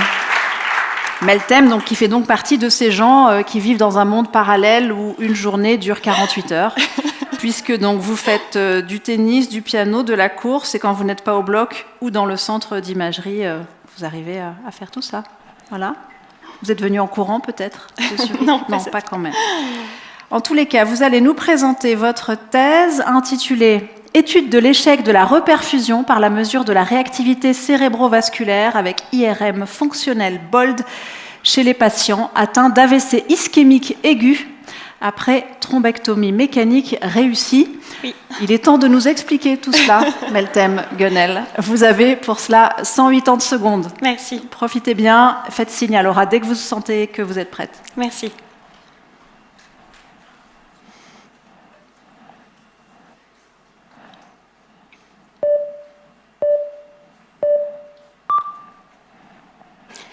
Imaginez la scène, un énorme bouchon dans votre ville. Les ambulances sont coincées, les livraisons n'arrivent plus. Bref, c'est le chaos. Et puis, miracle, on dégage l'accident. Les voitures devraient donc circuler à nouveau. Mais non, tout le monde klaxonne, rien ne bouge. Eh bien, mesdames et messieurs, il se passe parfois exactement la même chose lors de l'AVC. En effet, un caillot bouche l'une des artères principales du cerveau. Les médecins peuvent traiter cela avec une procédure qu'on appelle thrombectomie mécanique. On dégage le caillot, on libère la circulation. C'est spectaculaire. Cependant, coup de théâtre, chez presque un patient sur deux, le cerveau ne récupère pas aussi bien que prévu. En d'autres termes, la route principale est rouverte, mais les petites rues de la vieille ville, elles, sont encore bloquées. Alors, cher public, à votre avis, pourquoi ? On appelle ça l'échec de la reperfusion. C'est quand le débit de sang n'arrive pas à travers la microcirculation. Ces tout petits vaisseaux du cerveau. Cela peut arriver quand ils sont comprimés, endommagés ou bloqués. Et le problème, c'est qu'aujourd'hui, on a du mal à le voir venir. En effet, sur les images classiques, tout a l'air réparé.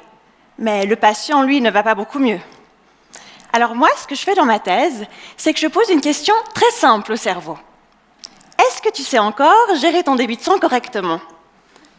Pour cela, j'utilise une technique d'IRM un peu spéciale appelée le BOLD fMRI, où j'administre à nos patients un mélange d'air enrichi en CO2 de manière très brève et parfaitement sécurisée. Cela va représenter un certain défi pour le cerveau, car il va percevoir un manque relatif d'oxygène. Alors, dans un cerveau en bonne santé, les vaisseaux, très motivés, vont nous dire « challenge accepté », vont s'ouvrir et amener plus de sang au cerveau. Par contre, dans un cerveau endommagé après l'AVC, les vaisseaux, surtout ceux de la microcirculation, vont, eux, plutôt nous dire « non merci, nous avons la flemme ». Alors moi, je fais cet examen 3 fois. 72 heures après le traitement, 1 semaine après et 3 mois après. Et ainsi, je regarde si la circulation s'améliore vraiment ou si certaines zones du cerveau restent en difficulté malgré une artère réparée. Pourquoi c'est important ? Car ainsi, je peux suivre la guérison du cerveau en temps réel, mieux prédire les complications et un jour, on espère, offrir un traitement personnalisé à nos patients atteints d'AVC. Ma thèse, elle consiste donc à écouter ce que nous disent les petites rues du cerveau, une fois que le gros bouchon est enlevé, et un jour, on espère sauver le plus de vies possible avec cela. Merci. Merci à Meltem.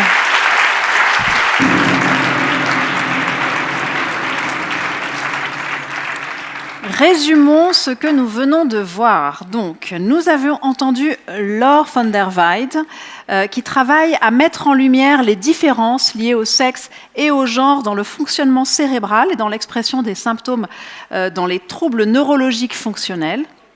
Saïd Mana analyse, lui, l'impact des conflits sur les ressources en eau, et notamment en Syrie et en Ukraine. Dans sa thèse, Solène Blanc s'intéresse aux motivations des patients et des patientes ayant recours au suicide assisté. Quant à Mehdi Ali Gadiri, il aspire à concevoir un nouveau cathéter aussi fin qu'un cheveu, capable de mesurer la pression et le débit jusque dans les plus petits vaisseaux du cœur. Et Meltem Gunnel, que vous venez d'entendre, elle essaie de comprendre l'échec de la reperfusion après un AVC en développant une méthode diagnostique fiable.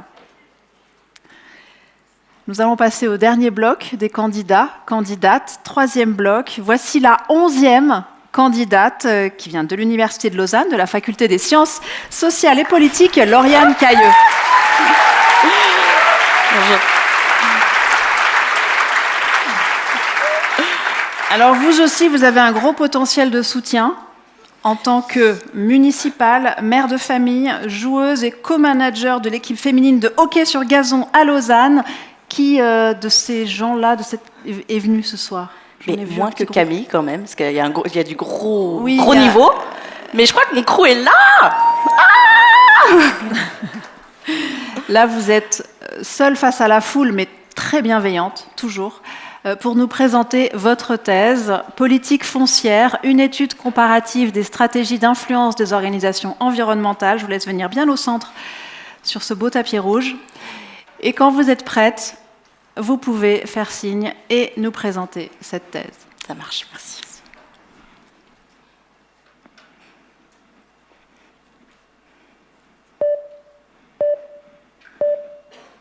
Ok, petite question avant de commencer. Qui dans cette salle est propriétaire? À part les profs. Une vingtaine de personnes sur 500, bon. En même temps, on est en Suisse. Donc forcément, on est surtout locataire. Et c'est frustrant, non? Demander l'autorisation pour percer un trou. Et le reboucher au dentifrice avant l'état des lieux. Au moins, quand on est propriétaire, on est chez soi. Mais être propriétaire, ça n'est pas seulement une question de confort, c'est aussi une question de pouvoir. Depuis toujours, posséder un territoire, c'est avoir des ressources et de l'influence. Mais si je vous disais qu'on pouvait utiliser la propriété différemment, pas pour soi, mais pour l'intérêt général. D'après vous, qui est le plus grand propriétaire privé de Suisse? Ça n'est pas une multinationale, c'est ProNatura. Depuis plus de 100 ans, cette organisation environnementale achète des terrains, pas pour construire, pas pour spéculer, mais pour les protéger. Et ça, c'est le paradoxe que j'ai étudié dans ma thèse en sciences politiques. Pour ça, j'ai fait ce qu'on appelle du terrain. J'ai donc mené des entretiens avec des responsables politiques et des organisations environnementales. J'ai consulté les archives, analysé des documents en Suisse et en Australie. J'y ai vécu 8 mois pour comparer de manière très différente de gouverner un territoire.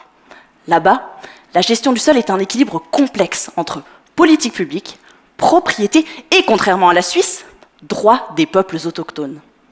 Mon objectif, comprendre comment l'achat d'un terrain pouvait devenir un acte politique. Alors qu'est-ce que je montre?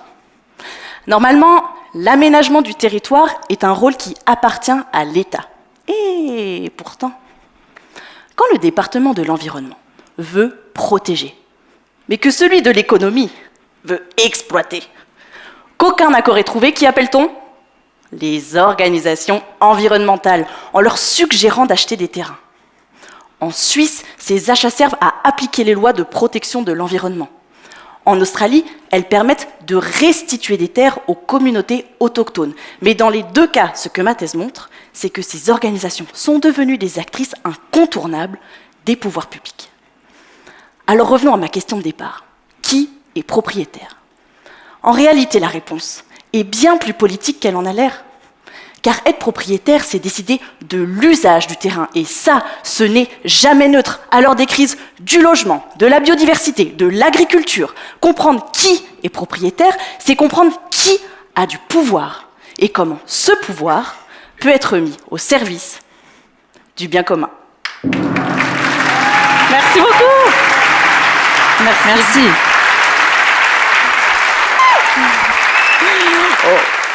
Merci donc à Lauriane Cailleux. nous allons accueillir notre 12e candidate qui vient de l'Université de Neuchâtel, de la Faculté des Lettres et Sciences Humaines. Il s'agit de Léa Letold. Bienvenue Léa. Merci. Neuchâtel se trouve par ici. Donc à côté de votre travail de chercheuse et de psychologue, vous avez pas mal de passions, le foot, la danse, la course, la peinture et les puzzles. Alors en tant que psychologue, vous allez nous éclairer.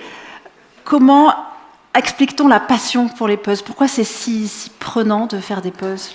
J'ai eu la même question à Neuchâtel, donc je pense que ça doit être quelque chose qui doit passionner les personnes qui présentent MT 180.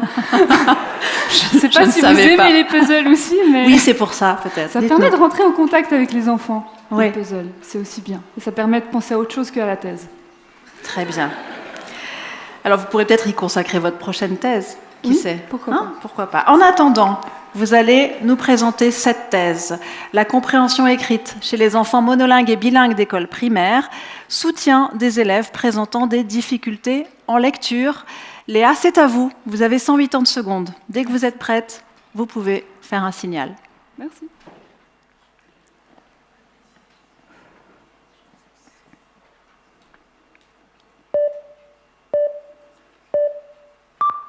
Il était une fois une petite fille de 8 ans, en 5e primaire. Lire, elle déteste ça. Dès qu'elle ouvre un livre, tout se mélange dans sa tête. Si on lui demande « Qu'attend la princesse ?» elle répond « Le bus ?» Elle voudrait répondre correctement « La princesse attend le prince charmant !» Mais lire n'est pas sa seule difficulté. Parfois, on lui parle, elle sourit, et pourtant, elle n'a rien compris. Comme si on lui parlait dans une autre langue. Un jour, une décision tombe. Elle devra refaire son année et sera suivie en logopédie. Cette histoire est une parmi tant d'autres. En Suisse, un jeune sur 4 ne comprend pas des textes simples, et près de la moitié des enfants grandissent avec plusieurs langues. Alors, comment les aider à mieux comprendre les textes en français? Comprendre un texte repose sur 2 choses. Imaginez un livre ouvert. Une page représente la reconnaissance des mots et l'autre la compréhension orale. Si l'une ou l'autre ou les deux sont abîmés, comprendre une histoire devient alors difficile. Dyslexie, faible exposition français, manque de motivation. Les causes des difficultés sont nombreuses. Dans ma thèse, d'abord, je cherche à comprendre ce qui influence la compréhension écrite chez divers profils de lecteurs. Monolingues, bilingues, avec et sans difficulté en lecture. J'ai découvert que plusieurs facteurs ont une influence. Le langage écrit, le langage oral, la mémoire encore, le raisonnement. Ensuite, j'évalue la compréhension écrite de chaque enfant. Je vais observer comment ces facteurs influencent leur compréhension et ce qui différencie les profils de lecteurs.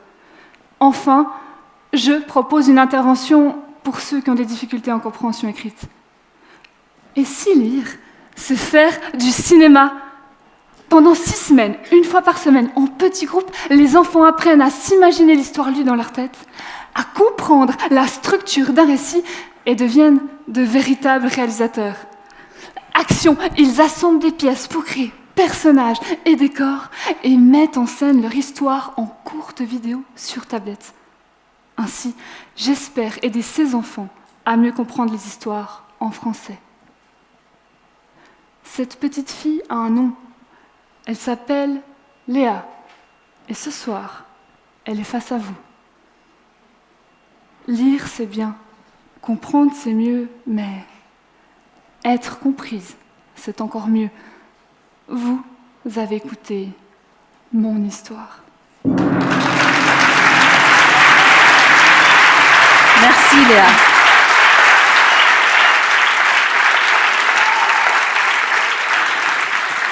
Merci à Léa Letold. La 13e candidate à présent, c'est Maëva Badré, qui nous vient de l'Université de Genève. Bienvenue. De la faculté de médecine avec des beaux panneaux. À côté de vos recherches, Maëva, vous êtes médiatrice scientifique au Bioscope de l'Université de Genève et vous y animez des ateliers sur le développement du sexe biologique, c'est-à-dire qu'on fait des organes génitaux en pâte à modeler pour mimer le développement embryologique. Et faire des pénis, des vulves, des clitoris en pâte à modeler, ça permet de parler d'égalité, ça permet de montrer que les organes sont plus similaires qu'on pense entre eux, et de faire de la promotion de la santé sexuelle. Eh bien, vous allez continuer à nous parler de ce sujet, Maëva, en nous présentant votre thèse « Architecture fonctionnelle détaillée du clitoris ». On va toutes et tous prendre des notes, interro écrites à la fin. Non. Mais en tous les cas, vous avez 180 secondes pour nous la présenter. Dès que vous êtes prête, Maëva, vous faites signe. Merci.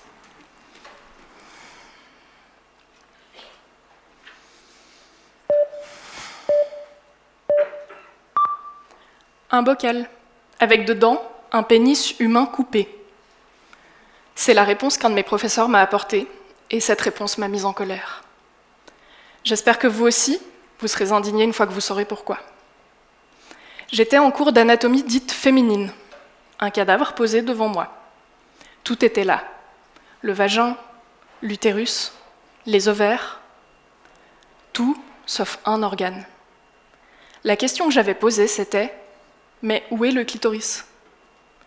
Le professeur m'a répondu « Je ne peux rien vous dire sur le clitoris, mais voici un pénis. » Il l'a effectivement posé sur la table devant moi, dans une illustration parfaite de ce que le patriarcat peut nous offrir. Apparemment, il faisait partie de ceux qui ne trouvent pas le clitoris. Comment est-ce qu'on peut négliger autant les organes génitaux de la moitié de l'humanité ? Attention, hein, les fonctions reproductives sont importantes et elles sont étudiées. Mais une des dimensions négligées de la santé sexuelle et une des fonctions biologiques de notre corps, c'est le plaisir. Maintenant que j'essaye moi-même de comprendre ce qu'est un clitoris, je les dissèque sur des corps donnés à la science, et je les mets moi aussi dans des bocaux. Mais pour comprendre comment le clitoris fonctionne, il faut d'abord comprendre sa forme et sa composition. Il faut pouvoir le regarder sous un microscope. Pour ça, je peux en faire des tranches extrêmement fines, tellement fines que la lumière du microscope peut passer à travers et qu'on peut observer chaque cellule, chaque nerf ou chaque vaisseau sanguin. Le problème, c'est que sur des tranches, les vaisseaux, on ne sait pas d'où ils viennent ni où ils vont. On aimerait pouvoir regarder à l'intérieur de l'organe sans avoir à le couper, comme s'il était transparent. C'est ce que je fais dans mon laboratoire. En rendant le clitoris transparent, la lumière du microscope peut passer à travers, et on peut suivre la trajectoire de nerfs, qui permettent des sensations, ou de vaisseaux sanguins, essentiels pour l'érection du clitoris. C'est une cartographie en 3D de tout l'organe, avec une précision microscopique. C'est important, parce que comme tous les organes, le clitoris peut être malade, avoir des kystes ou des cancers. Il peut être blessé lors d'accouchements ou d'accidents de la route, mais aussi lors de procédures non consenties, comme les mutilations génitales féminines qui touchent 230 millions de femmes et de filles dans le monde. Le clitoris peut avoir besoin de soins ou de chirurgie, mais pour soigner, il faut connaître. Étudier le clitoris et le plaisir, c'est une manière de résister aux attaques actuelles contre les sciences, contre la santé et contre l'autonomie des personnes qui ont un clitoris.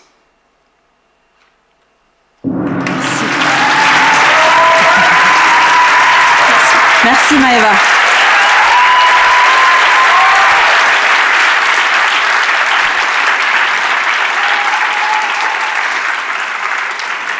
Il est temps de passer à notre dernier candidat, le 14e. Il s'agit d'Anthony Gralac.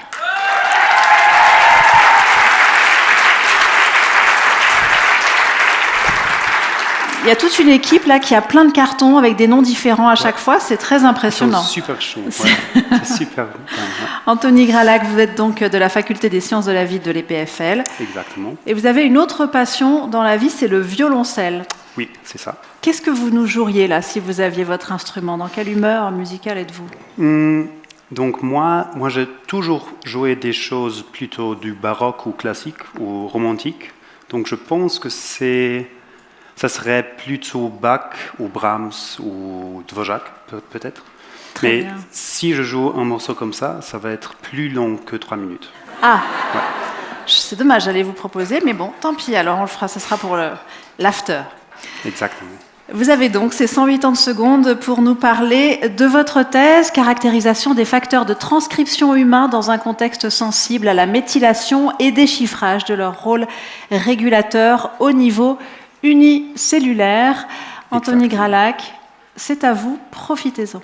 Merci beaucoup.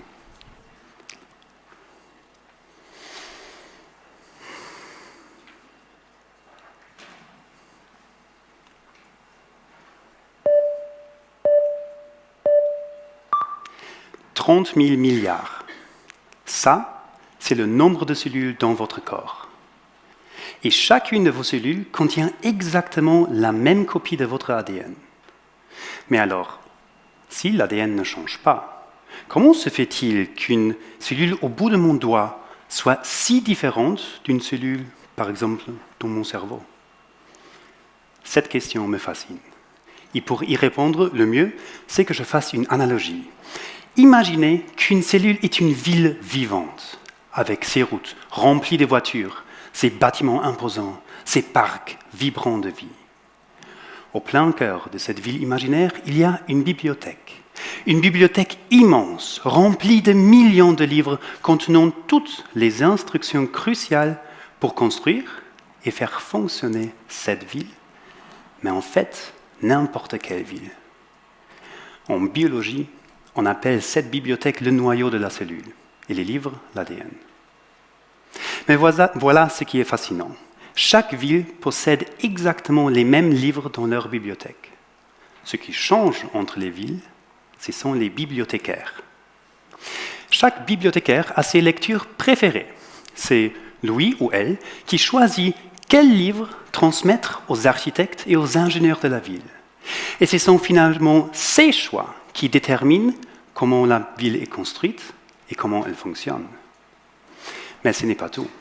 Dans une bibliothèque, les bibliothécaires travaillent souvent ensemble, mais pas toujours. Donc, pour vraiment comprendre une ville, il faut aussi comprendre comment ils interagissent. Dans la réalité, ces bibliothécaires sont des protéines qui interagissent avec l'ADN. Et aujourd'hui encore, on ne sait pas ce que beaucoup d'entre elles aiment lire. Alors, comment le découvrir? Dans ma thèse, j'utilise quelque chose comme des minuscules pinces pour figer l'interaction précise entre une protéine et l'ADN. Ensuite, grâce à une série de manipulations expérimentales, j'identifie quel fragment d'ADN a été attrapé. J'apprends ainsi ce que cette protéine aime lire et avec qui elle aime travailler. À terme, ces connaissances nous permettent de mieux comprendre comment les cellules fonctionnent, pourquoi elles cessent de fonctionner dans certaines maladies, ainsi que comment modifier les protéines présentes dans les cellules pour les combattre. Autrement dit, si nous revenons à notre bibliothèque, si votre ville est en crise, si tous dysfonctionnent, quels bibliothécaires faut-il virer et lesquels faut-il recruter pour la réparer? Merci beaucoup et une bonne soirée. Merci Anthony.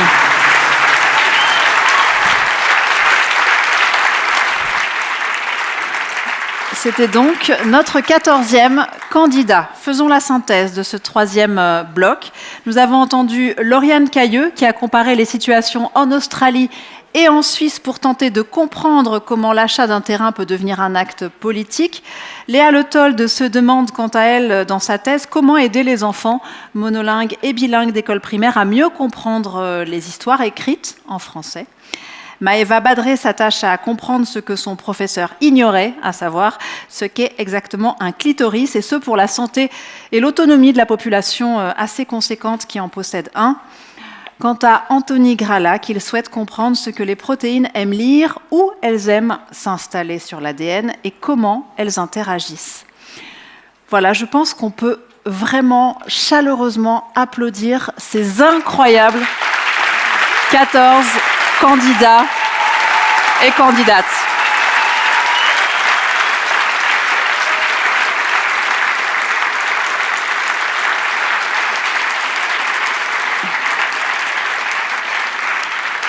Vous êtes spectaculaire, il faut bien le dire.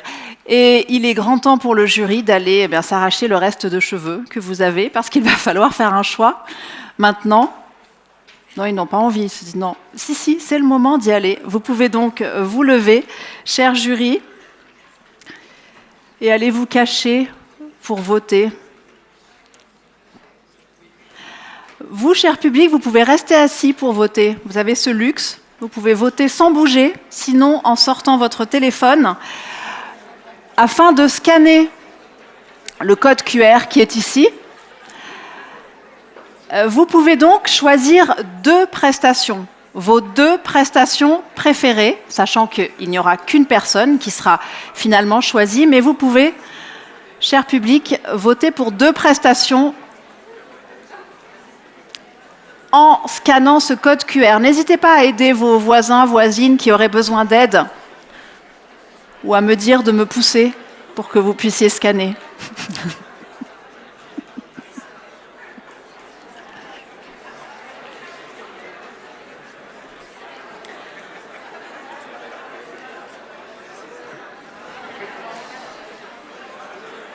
Est-ce que c'est bon? J'ose revenir au centre.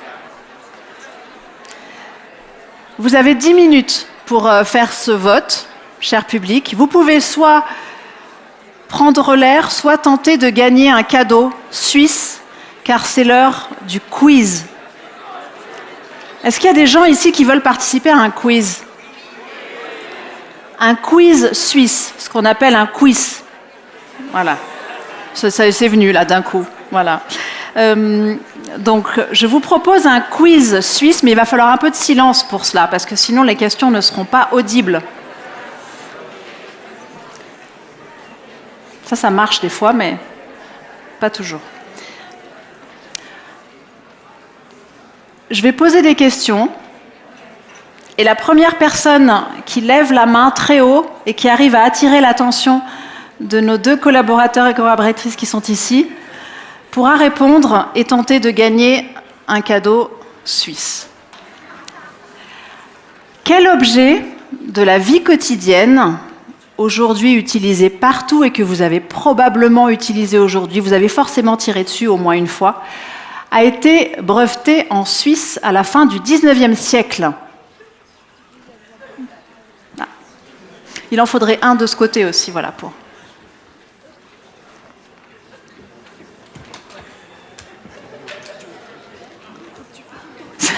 Dans le cube. Comme ça? Ah ouais. Est-ce que ce serait pas un économe aussi appelé éplucheur?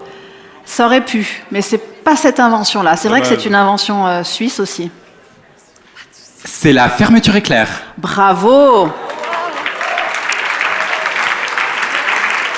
Qui a été inventée par un Sauleroy, Simon Frey. Voilà. Très bien, bravo. Vous avez donc un cadeau. Deuxième question. C'est très sportif pour vous deux également. De quoi s'inspire... Attention, c'est très facile ça. Hein. De quoi s'inspire le Toblerone, ce chocolat star des... Non mais lui, c'est tout lui. Alors... star des zones duty-free. C'est le micro? Oh. Ça serait le Cervin ou le Matterhorn. Absolument. Bravo. Oh, mais vous pouvez applaudir, c'est pas mal quand même de...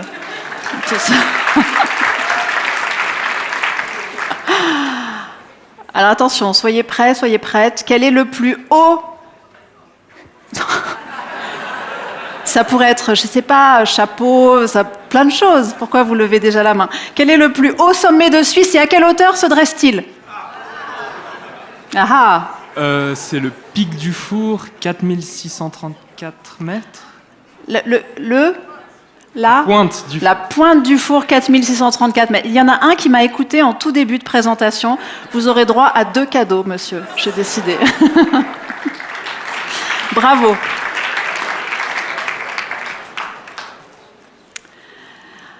Allez, une autre question. Attention, c'est très très facile. Hein. Quel système de navigation mondial a été conçu près de Genève? Madame, elle a levé en premier, là, je vois, avec le pull rose sur les épaules.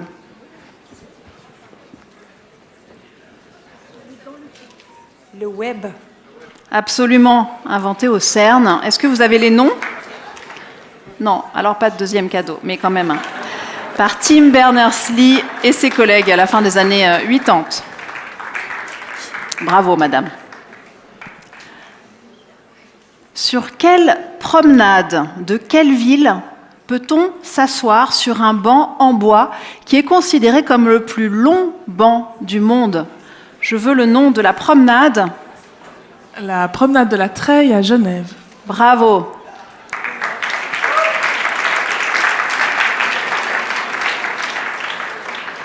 C'est effectivement le plus long bois du monde, paraît-il, qui domine la vieille ville.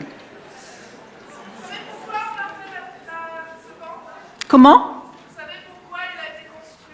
Alors non, mais je veux bien que vous nous donnez la suite. Je ne sais pas si je pourrais vous offrir un deuxième cadeau, parce que j'en ai pas beaucoup. C'est grâce à Instagram que je l'ai su. En fait, il n'y avait pas de barrière à l'époque sur cette promenade et les gens risquaient de tomber en dessous. Donc ils ont construit ce banc qui est à l'envers par rapport à la vue pour permettre de protéger la population qui risquerait de chuter de cette D'accord, hauteur. donc c'est une barrière banc. Merci beaucoup, madame.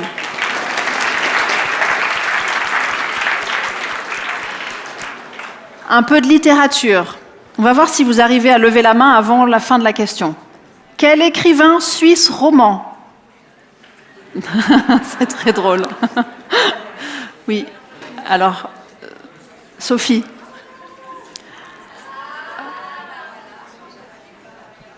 Joël Dicker? Non. A consacré... Ah non, madame. Nicolas Feut. Non. A consacré une partie importante de son œuvre au rapport entre l'homme... Ah, monsieur lève la main. Émile Garda? Non. L'homme et le paysage alpin. Ramu? Mais oui. Vous êtes trop moderne, vous êtes trop contemporain. Bravo.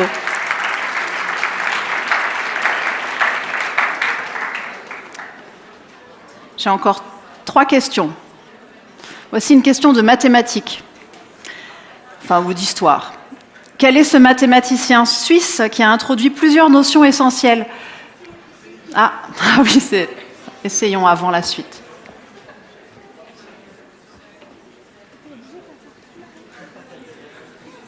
Euler. Ah, mais oui, bravo. Alors, il faut nous dire... Non, laissez le micro au monsieur. Il faut qu'il nous dise quelle notion essentielle il a introduit, parce que... Alors beaucoup aussi, il faudrait toutes les énumérer, on en a pour toute la soirée. Oui, mais au moins l'équation d'Euler, vous pouvez nous l'expliquer? Il y en a au moins 10. Oui, mais celle que... La plus fameuse. La plus fameuse. E puissance I pi plus 1 égale 0. Voilà, j'allais le dire. Je suis contente que vous m'ayez coupé l'herbe sous le pied. Merci beaucoup, bravo.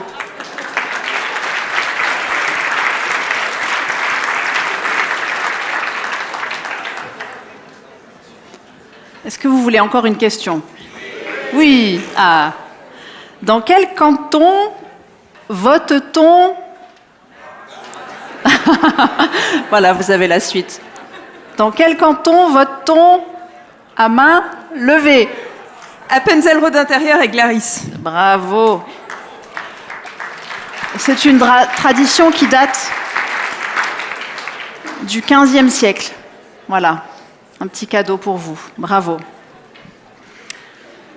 Avant-dernière question. Ça se complique. Quel pourcentage des réserves d'eau douce du continent se trouve concentré sur la Suisse?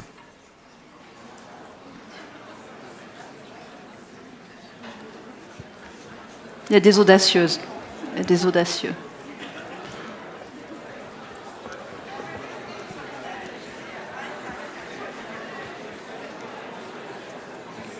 Merci. Alors j'ai très peur de dire une grosse dinguerie, Ah. mais je vais dire 40%. Je vous confirme, c'est une grosse dinguerie. Ok. Mais c'était bien d'oser la formuler. J'ai une réponse peut-être. Oui? J'aurais dit 12 ou 18%. Non. Ah. C'est moins une grosse dinguerie, mais ça reste faux. Oui. J'ai envie de répondre 7%. Ouf, ouf, Ouh, presque. Ouais, je ne sais pas si j'aurais dû dire ça, mais oui. Juste derrière. 6%. Bravo. Qui a répondu? Ah, bravo. 6%. Effectivement. 6% des réserves d'eau douce grâce à ces lacs glaciers et rivières, ce qui est quand même pas mal. Savez-vous, dernière question, et là je veux les noms, l'année, donc c'est très détaillé, ça va nous prendre 15-20 minutes normalement pour tout réunir. Non. Qui a inventé Doodle? Ce système qui donc vous permet d'organiser facilement vos rendez-vous. Et quand?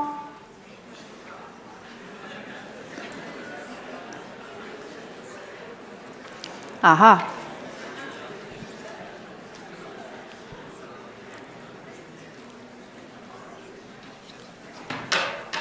Je crois que c'est Jean Dubuffet. Que c'est, pardon? Dubuffet. Non, Doodle. Non, l'outil, non, c'est pas. Non, ça aurait pu être une œuvre d'art, mais non.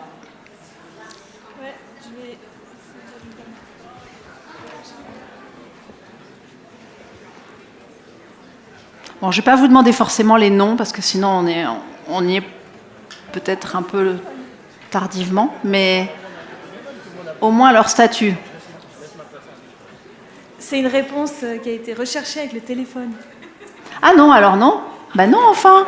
Évidemment que votre téléphone le sait. Essayons de cacher les téléphones, essayons de nous servir de nos têtes. Eh bien, je vais devoir... Est-ce que ce serait pas un étudiant de l'EPFL? Non, mais presque. EPFZ, UNIL? Absolument. Ce sont deux étudiants de... Qui c'est qui parle? Je ne vois pas. Ah, pardon, de Zurich. Bravo, presque. Non, je ne sais pas si je dois dire bravo, mais... Oui, ce sont des étudiants, en tous les cas. Ce qui était déjà une bonne démarche. En tout cas, voilà, deux étudiants de l'ETH Zurich en 2007. Donc, c'est Michael Naff et Paul Sevinch qui ont inventé Doodle. Comme quoi, voilà, on peut avoir de bonnes idées. Ah oui, merci. Bravo à vous, gagnantes et gagnants. Est-ce que vous avez pris le temps de voter? Oui, je l'espère. Eh bien, maintenant, je vais vous proposer d'attendre que le jury revienne. Voilà le moment que le monde entier de la Suisse attend est enfin arrivé. Je vais demander au jury de me rejoindre sur scène, s'il vous plaît.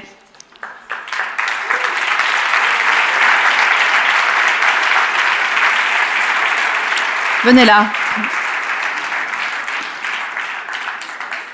Et ce qui serait encore mieux, c'est que vous ayez un micro. Et c'est là que Denis Billotte surgit. Micro en main. Coordinateur national et aussi local, donc de ma thèse en 180 secondes. Dites-nous un petit peu, Géraldine Savary, est-ce que la délibération a été facile, difficile? Est-ce que ça vous a rappelé vos meilleures années, peut-être, de député? Comment ça s'est passé? En tout cas, si les candidates et candidats souhaitent faire de la politique, je pense qu'ils et elles ont un magnifique avenir, cumulé à leur incroyable qualité scientifique. Donc je suis, je pense, comme tout le monde, extrêmement impressionnée par la sincérité de ces interventions et puis aussi ce que ça peut amener à la société de part et d'autre. Donc je suis assez rassurée de voir que voilà, comme être humain, pas seulement jury, comme être humain, eh bien on est bien traité par ces scientifiques et respecté. Donc c'était une magnifique expérience. Puis on n'a pas eu tellement de désaccords, mais je passe la parole à quelqu'un d'autre. Oui, dites-nous un petit peu comment ça s'est passé. Non, je crois qu'on a été assez vite d'accord et ça s'est révélé assez rapidement. Voilà. Et la scénographe que vous êtes, Fanny Courvoisier, est-ce qu'elle a été satisfaite aussi de la mise en scène? Parce qu'il y a un effort aussi, il faut bien le dire. Non, vraiment aussi. Pareil, très impressionnée de cette facilité et de cette curiosité que vous nous avez amenée, qui était très tangible, quoi. Donc, et la prise du plateau était tout à fait remarquable aussi. Ouais. Merci. Catherine Mislov, est-ce que vous avez, vous, une réflexion? Peut-être qu'il y a quelque chose qui vous a particulièrement impressionné, étonné durant cette soirée, sans parler d'une personne en particulier, mais plutôt de l'ensemble? Je pense qu'on a tous été impressionnés par toutes les prestations, beaucoup. Et on a aussi tous dit qu'on a appris quelque chose, en fait. On a appris beaucoup de choses. C'est... J'espère, parce que sinon vous êtes très très très cultivés, parce que vous avez quand même beaucoup de choses. Je ne parle pas seulement du quiz, qui était très impressionnant, mais je parle évidemment des tests. Oui, non, on était vraiment très impressionnés dans l'ensemble. C'était passionnant. Merci beaucoup et félicitations à toutes et à tous. Bravo à vous encore. Isabelle Gatiker, un mot. Ouais, si on reprend une des présentations autour de la bibliothèque avec les livres, c'est vrai qu'on est un peu dans un monde où on lit toujours, on a des bibliothèques très vastes, mais on est toujours en train de lire les mêmes livres, un peu comme ces bibliothécaires dont parlait le candidat, et ça fait vraiment du bien d'avoir tout à coup une ouverture aussi vaste sur le monde et autant de questions et de réveiller la curiosité. C'est quelque chose de très rare, et je crois que c'était très beau ce soir aussi de voir la variété. Bon, en tout cas, ça m'a éveillée au monde. Merci beaucoup. Merci. Bastien David, vous qui avez été candidat, mettez-vous dans la lumière quand vous parlez, ce serait dommage. Dernière fois. Encore une fois. Bastien David. J'ai trouvé cette soirée exceptionnelle. Évidemment, avoir eu l'opportunité, la chance d'être à votre place, c'était quelque chose d'unique. Avoir cette place-là, j'en connais quelques-uns qui l'ont vécu, et je trouve ça aussi très intéressant et exceptionnel parce que finalement, on redécouvre ce concours, on redécouvre de nouvelles prestations, on doit refaire cette réflexion complexe avec énormément de critères à prendre en compte. En 3 minutes, c'est incroyablement difficile et vous ne nous avez pas facilité la tâche. Merci. Merci. Luigi Mara, est-ce qu'il y en a que vous pourriez recruter pour la discute là? Oui, plusieurs. Je trouve que le niveau d'expression et de charisme des gens était assez impressionnant. Oui, il y a plusieurs personnes qui pourraient venir parler en télévision de comment la science se fait et de comment la science exprime plein d'éléments qui sont liés à l'humanité et à l'humain. Et moi, je trouve super qu'on voit ça, que ça soit public, puisque aujourd'hui, il y a des enjeux au niveau des sommes allouées aux universités en Suisse. Et je trouve que là, ça permet de voir la diversité de toutes les thématiques et de tous les champs que remplissent ces universités. Donc, je ne peux que vous féliciter et je suis impressionné par le niveau de ces présentations ce soir. Bravo. Bravo encore à vous, 14 candidates et candidats.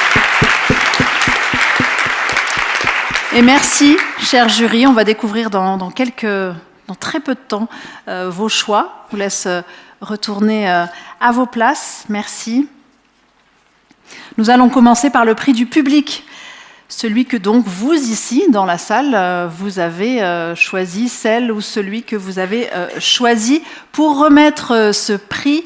Je suis heureuse d'appeler sur scène le premier prix de ma thèse en 180 secondes 2021, premier prix international également, la même année, le communicateur scientifique et comédien Johan Tennessee. Bienvenue. Merci.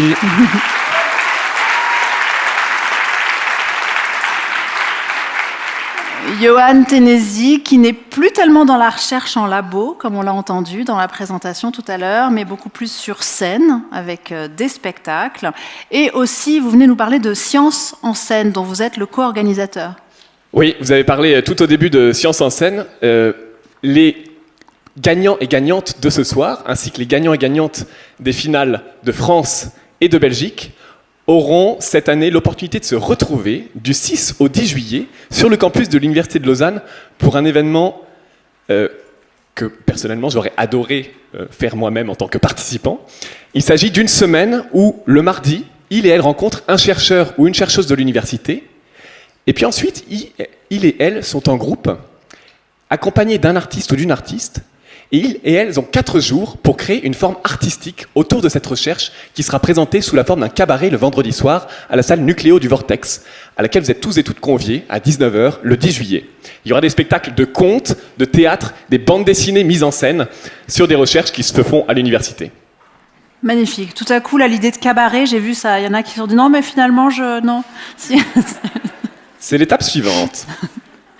Si, c'est superbe, bravo. Je vous laisse donc ouvrir cette enveloppe, prix du public, et nous révéler le nom du ou de la lauréat du prix du public. Le prix du public revient à Saïd Mana. Magnifique.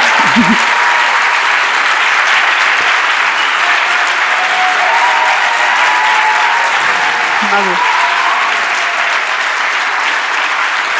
Merci beaucoup.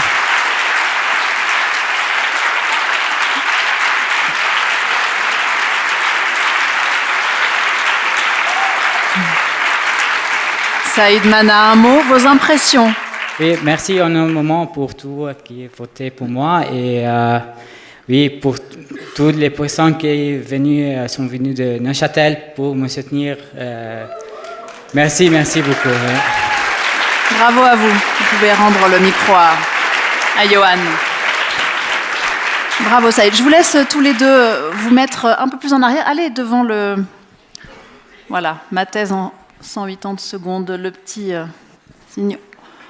Vous allez bientôt être rejoints par d'autres personnes. Pour remettre le 3e prix du jury, j'ai l'honneur d'appeler sur scène celle qui a inauguré le concours suisse de ma thèse en 180 secondes. C'était donc en 2016. Elle avait remporté le 1er prix de la première édition et puis le 1er prix ma thèse en 180 secondes international, toujours en 2016. Merci d'applaudir Désirée Koenig. Bienvenue Désirée. Merci. Vous êtes donc aujourd'hui chargée de communication et collaboratrice scientifique à l'Université de Fribourg. En 10 ans de ma thèse en 180 secondes, qu'est-ce qui vous semble avoir le plus changé ? Je crois que les candidats, ils sont beaucoup plus près, en tout cas, ils sont beaucoup plus près que moi je l'étais à l'époque. Et je suis vraiment impressionnée par le niveau de toutes et tous, par la préparation qu'il y a derrière. C'est vraiment impressionnant. On peut donc d'ailleurs féliciter toutes les personnes qui accompagnent les candidats et candidates jusqu'à la dernière minute. On a aussi une personne qui les a préparés psychologiquement, mentalement avant. Donc bravo à toute cette équipe. Bravo.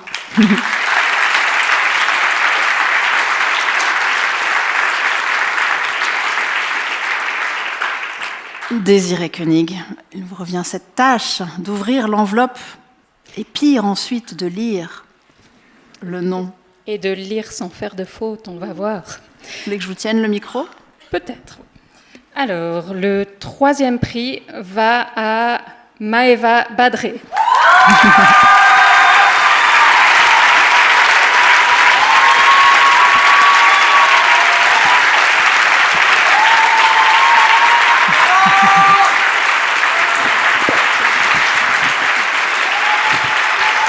Maëva.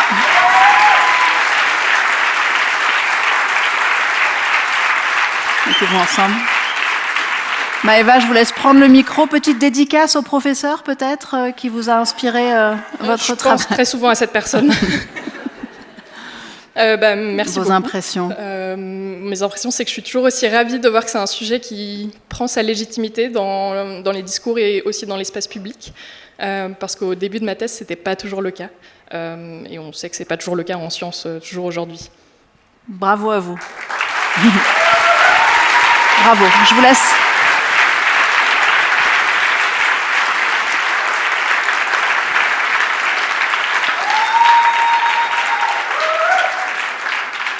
Voici un candidat dont je me souviens également très bien. Aujourd'hui vulgarisateur scientifique, chargé de projet et développement chez Galactic Studio. Il avait remporté le 1er prix de ma thèse en 180 secondes en 2023. Merci d'accueillir Fabien Caruzzo.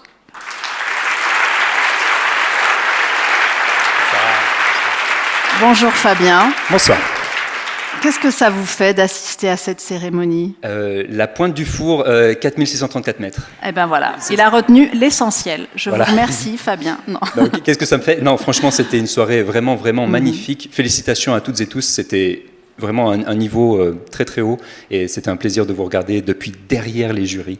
Voilà. Vous vous souvenez de votre sensation de stress à vous en 2023 ? Moi, je trouve que quand on est sur scène, on ne se souvient pas de grand-chose. Donc, non. Vous avez cette charge maintenant donc de nous révéler le nom du deuxième prix du jury. C'est là qu'il y a du stress normalement. Là, le stress de ne pas ouvrir la... Le deuxième prix du jury est pour Lauriane Cailleux.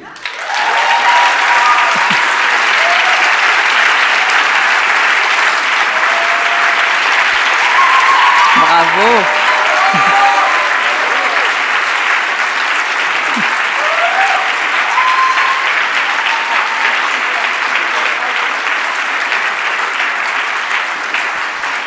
Lauriane, un petit mot. Merci. C'était petit. C'était un petit mot, mais qui peut être plus long. Vous pouvez peut-être, on peut quand même remercier votre équipe, là, vos soutiens. Non, vous, c'était ici. Oui, moi, c'est l'autre côté. Je suis plutôt... Ah non, mince, c'est à droite, là, mince. Merci beaucoup d'être venus. Merci à ceux qui sont en ligne aussi, parce que j'ai beaucoup de gens qui sont en ligne. Enfin, beaucoup, non, mais tout est relatif. Et merci surtout au public. Franchement, c'était super. C'était bizarre de refaire un speech le même que la première fois. Mais franchement, c'était un super public, donc merci beaucoup. Merci, bravo à vous. Merci. On pouvait aller ici. Merci. Il est temps de découvrir qui des 14 candidats, candidates de ce soir va recevoir le premier prix du jury. Pour l'annoncer, j'appelle sur scène la lauréate en 2022, aujourd'hui communicatrice scientifique. Voici Sophie Rivara. Bienvenue Sophie. Si. Venez donc. Vous dites dans la vidéo que ça a changé votre vie et ça n'est pas, ce ne sont pas des mots à la légère. Vous les pensez vraiment. Cette cérémonie a changé votre vie. Je pense que c'est pour ça que je peux aujourd'hui être communicatrice scientifique. C'était vraiment un tremplin vers ça. Et je suis obligée de noter que tous les anciens et anciennes lauréates qui donnent un prix ce soir font de la communication scientifique. Donc il n'y a pas que pour moi que alors ça marche, c'est peut-être pas le bon mot, mais ça crée et fait renchérir l'étincelle de la passion pour ça. Et si vous êtes là ce soir, vous avez vu pourquoi. C'est trop bien. Donc, voilà. Là, vous avez aussi été bluffé, j'imagine, par le niveau de ces candidats et candidates en termes de communication scientifique. C'est quand même franchement, c'était très haut. On dit toujours que tout le monde dit toujours que c'était super, que c'est la meilleure année, gna gna gna gna, mais j'étais très contente de pas être dans le jury parce que en général on le dit pour la forme. Je savais vraiment pas qui choisir. Là, il y en a énormément que j'aurais mis sur le podium. Donc bravo au jury aussi parce que franchement c'est pas facile. Et bravo surtout à toutes et toutes parce que c'était excellent. Bravo à vous. Et donc il est temps de révéler le nom de cette personne. Lourde tâche. Qui ira sur la première, qui aura le premier prix du jury. Remporte ce soir MT 180 Suisse, Saïd Mana.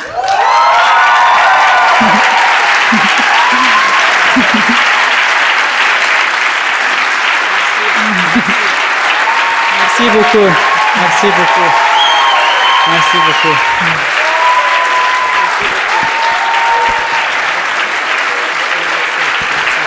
Merci beaucoup. Merci. Merci. Merci. Merci. Avancez-vous ici. Merci. À qui vont vos pensées là en ce moment, Saïd? Oui, tout d'abord, j'aimerais remercier énormément mes superviseurs qui m'ont encouragé de m'enregistrer de ce parcours, même si ma langue maternelle, c'est pas le français, c'est évident. Aussi, j'espère qu'à travers de ma thèse, j'ai pu transmettre un message d'espoir à toutes les personnes qui vivent dans les zones de conflit. C'est horrible, mais tant qu'il y a de la vie, il y a de l'espoir. Merci Saïd. Merci beaucoup.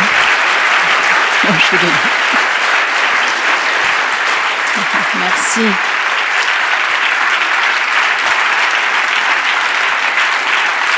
Je vous invite maintenant tous les lauréats et lauréates à venir ici pour la photo.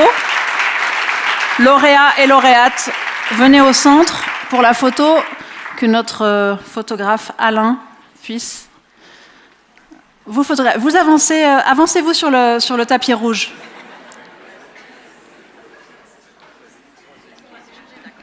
Bien voir, voilà. Deuxième, voilà. Et puis qu'on voit. Voilà, superbe. Bravo.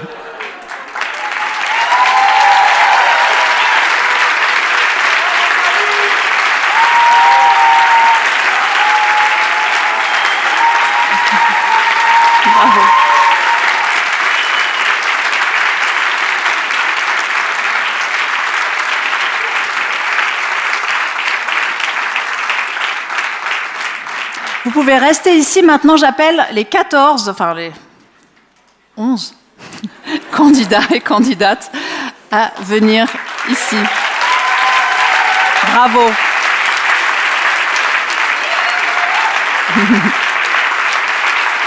Mettez-vous donc sur la... Je vous assure que le tapis ne brûle pas. Vous pouvez venir sur le tapis rouge. Venez. Venez donc, qu'on puisse tous et toutes vous voir sur le tapis rouge. Vous pouvez tous rentrer. Mehdi, entrez dans la ronde. Entrez sur le tapis. Voilà. Pardon.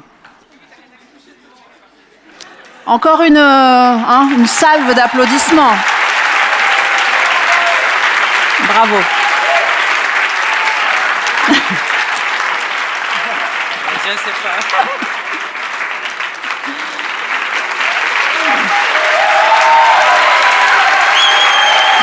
Bravo.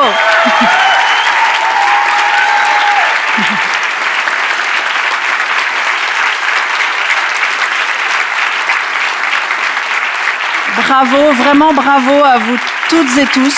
Vous êtes tous de grands gagnants et grandes gagnantes, on peut le dire. Merci à vous toutes et tous qui avez suivi cette cérémonie ici dans la salle avec votre soutien, votre bienveillance. Ça se sentait, c'était vraiment très agréable. Et merci aussi à toutes les personnes en ligne. On sentait votre soutien, c'était très agréable. Non, c'est pas vrai, mais merci en tous les cas de nous avoir suivis. Et très belle suite de soirée. Merci évidemment. Merci à l'équipe technique qui se trouve en haut et merci à toute l'équipe qui permet cet événement.